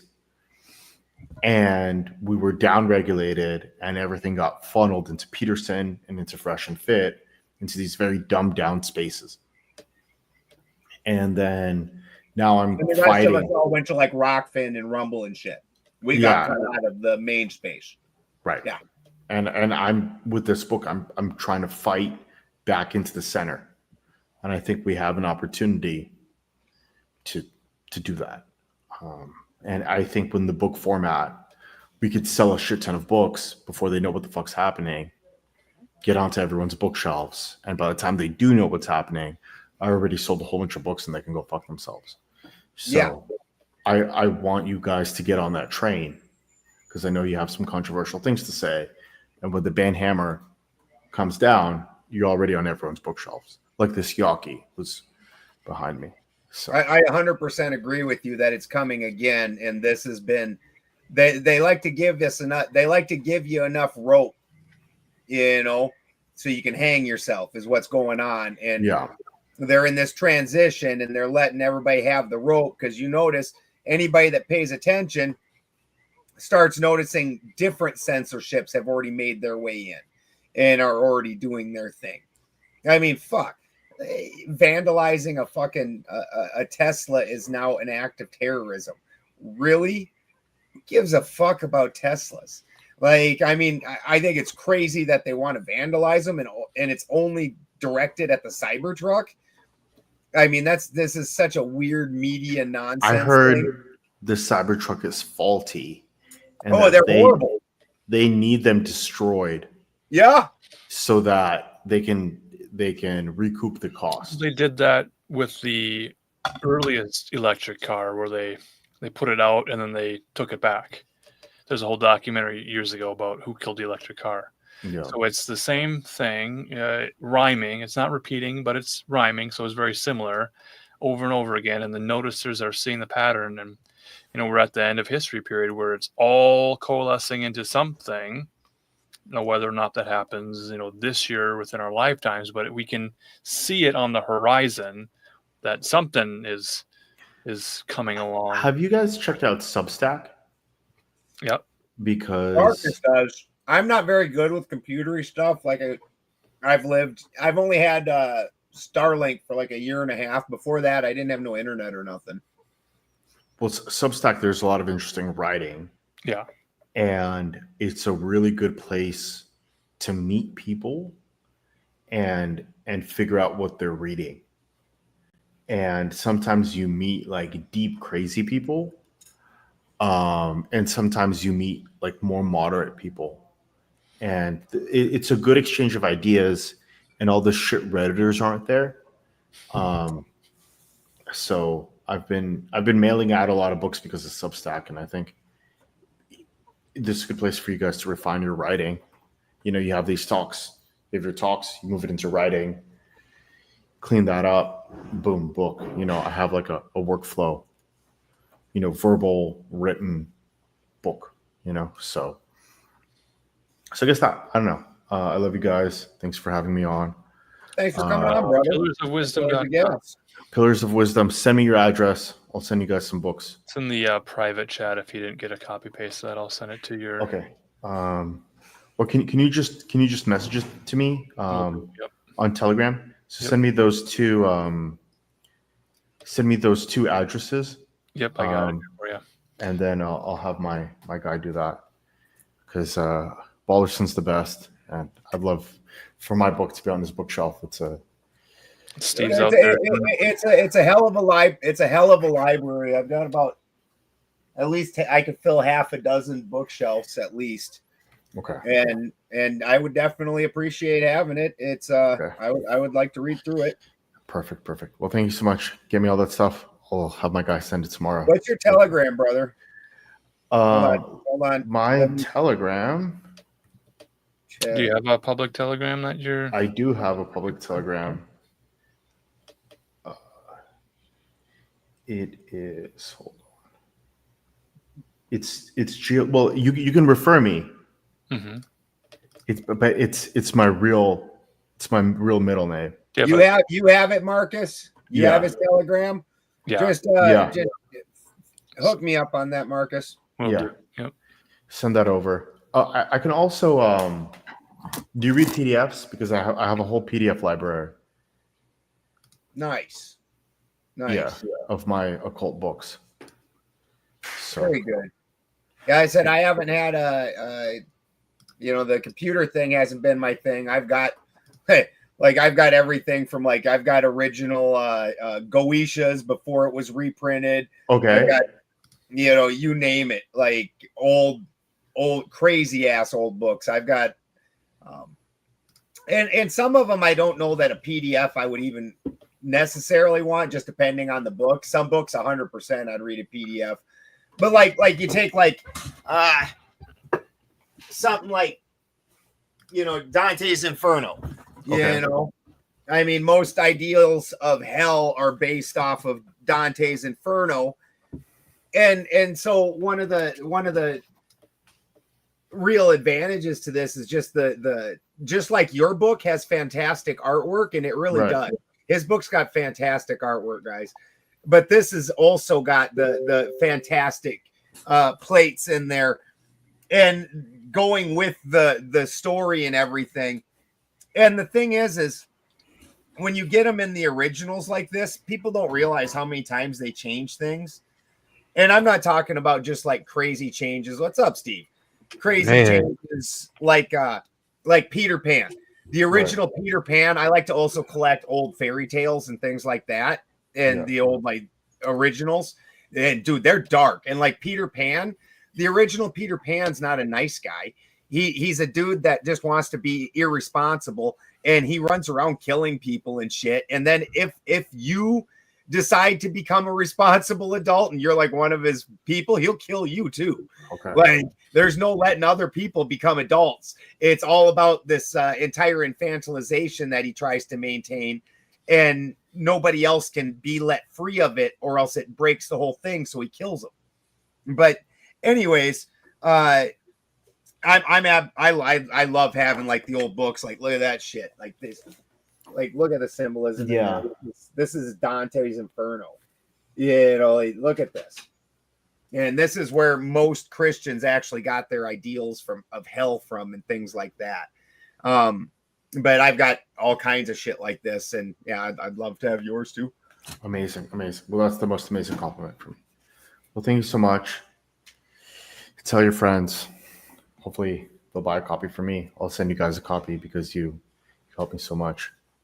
And have a great evening, and send everything over to me. I'll send everything over to you, and we'll do another one of these. Yep. Thank you so We'll much. chat soon. Talk to you soon. Thank you. Bye. How'd you do with selling tickets, Steve? Hopefully it worked out. I don't know. All right. I'll check in the morning. It's bros before hoes, you fucking pimp bitch. Yeah, in this case, I'm my own bro. Oh, okay. Yeah. Acceptable. Yeah. Dude. May actually be hoeing for the festival, but you know. Fucking stray, some fucking asshole. There's some stray dog running around. Apparently, it killed Buddy. That's why I had to bail earlier. Oh no. Yeah. Might want to put Chloe in the green room again. Buddy the alpaca? Yeah. Oh shit, dude. I'm sorry. Steve, can you put our guests in the guest room? Oh, yeah. There it is. Okay. Thank you. He was going in the woods when I took some plugs at him. I hope I got him. Piece of shit. Yeah. Almost got him with Suburban. Lost traction. Fucking dog. That sucks, man. These pieces of shit fucking, they bring these dogs out here and just kick them out. Yeah. And then eventually the dog's starving and it's not the dog's fault. Yeah. But also can't be letting things kill my animals. No. No, and then he gets away with it once, he's going to come back. 100%. Yeah. 100%.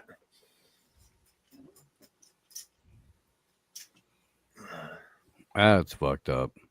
Yeah. Buddy was such a good boy. Mm-hmm. Talked a little bit about we've met. I was just gonna ask him about the Crucible and some of the other guys in the group. We'll have to touch on that next time. He doesn't seem to be so adversarial. I don't know if he would enjoy their talking with those guys. They're very adversarial. I mean, we could bring it up and ask, and if we actually ever fucking start talking to them, obviously we got the debate coming up with Jim Bob, but it's always on the horizon until it happens. When is that, by the way? Whenever. Well, he just got back. I will shoot him an email right now as I'm being harassed. No, I mean, no, just curious. Because again, I'm gonna be on the road next week, and we'll be like getting back in a little bit before we're supposed to go live the week after that. So next Tuesday is April 1st. That's my birthday. Kind of a silly day there. Yep. So you're saying there's maybe a chance of a stream on a Tuesday from us? Maybe. I mean, I'll set up the stream and shit like that. I just can't participate. I'm gonna be driving. That could be. That's just next week, right? Yeah. Yeah, it won't be next week. I'm sure of that. Probably the week after, maybe, though. Okay. Well, yeah, we should be rolling in, I don't know, early afternoon. that day.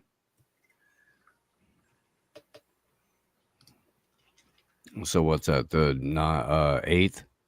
Yeah.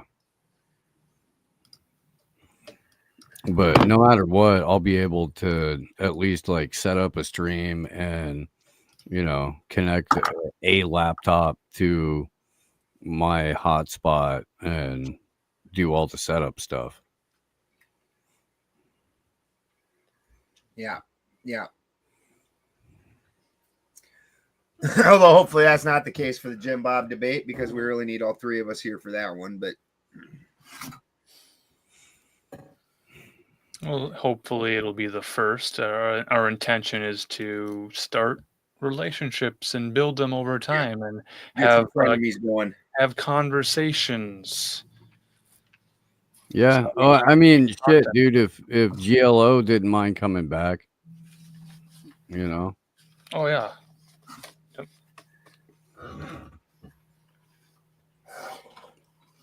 To be fair, I plan on being harder on the ortho bros. They do train themselves to have an answer to everything. Their apologetics, and I got your email, Cherie. Thank you. Everything in my chart is Aries or Leo, but I have a Virgo moon. That's what I'm told. I think astrology is metaphysical racism, personally. functionally, that's kind of how it seems to be applied. Yeah. In popular circles. Yeah. I mean, but I know people put stock in that. I know because I've done hippie shit, and people have, you know, done my chart over the years and shit like that. So I do know. I put about as much stock into that as I do the actual stock market, and I don't have enough capital for it. Yeah, I was going to bring up this USD1. Have you heard about this yet? Trump and his people have launched a stable coin. Oh, yeah. Yeah. So it's not the CBDC. It's a stable coin, meaning one coin is $1. I mean, that's what makes it stable. Try to tie it to peg it to a US dollar. Isn't there already a USDC coin? There is a USDC coin and there is a Tether coin. So those are two competing. No, they're going to merge. Coins. You think all three of them are going to become?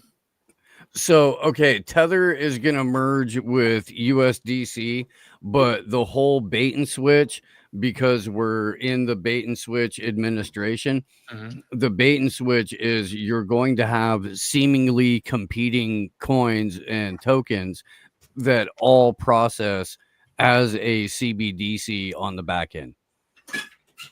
Because SWIFT, the international payment processor, has already built out the infrastructure to handle CBDC, not individual coins and tokens. So it doesn't matter what is forward facing on the back end and on the processing end. It's all going to be a central bank digital currency.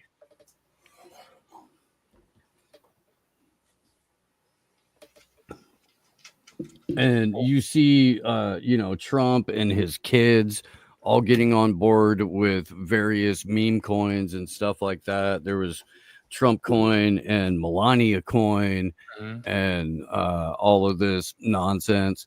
And then they rug pulled it like immediately. The Hawk-Tua girl lasted longer with the rug pull.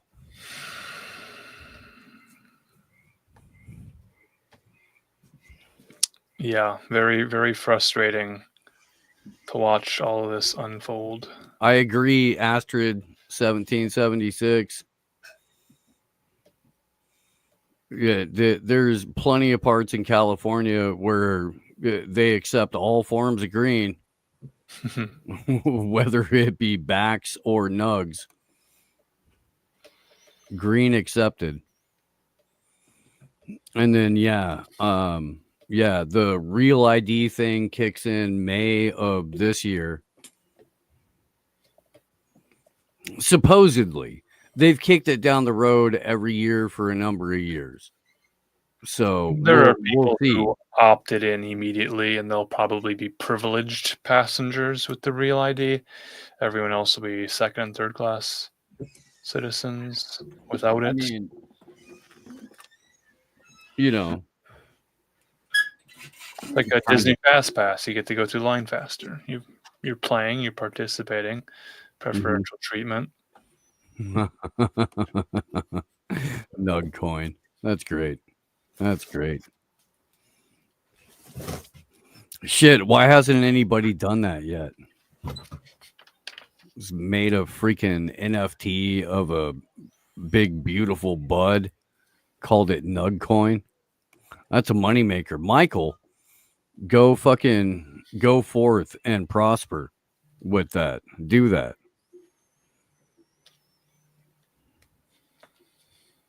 Are we going to see a Kushner coin? That's called real estate in Gaza. That's the Kushner coin. Real estate development projects in otherwise rubbleized neighborhoods.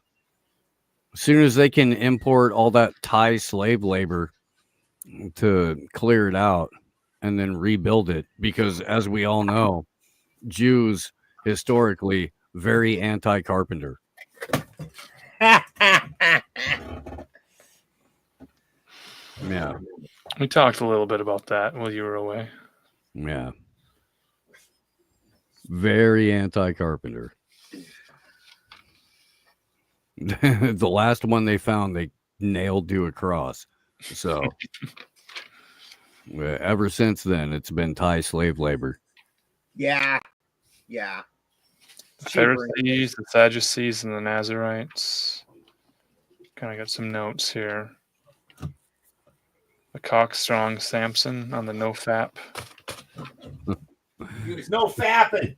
Mm-hmm. Make it happen, Michael. Make it happen, and then just drop $100,000 on all of us when you become a crypto billionaire.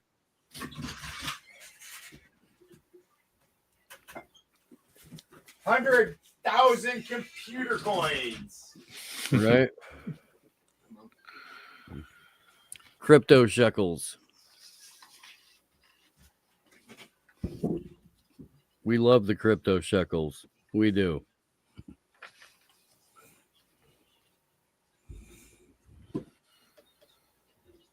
What the fuck? Oh. Come on, pay attention. Thanks to all of our chatters tonight. Don't quite have a eye on Rockfin here. Let's see.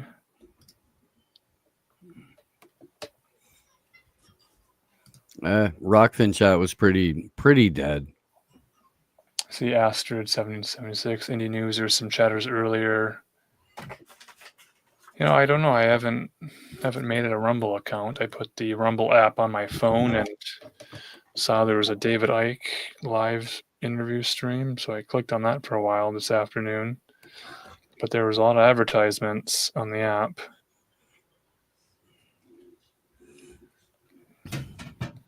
So I can understand the hesitancy to not want to sign up for Rumble and verify with a telephone number. Yeah. Well, I gotta bounce, gentlemen. I don't know about you. Yeah, no, we're way over time. Okay, we gave them some extra minutes for sure on the stream. If we run short next week, that's okay. Yeah, 3.5 hours. Right. And I will make sure that everything's set up next week. I'll just be driving. Sure. Good. All right, guys. Well, Marcus and I will probably go over some Chase Haggard's videos. Another one of his debates. We went through one privately. Mm-hmm.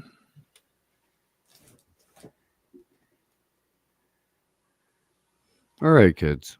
Well, y'all be good, or be good at it, or however that works.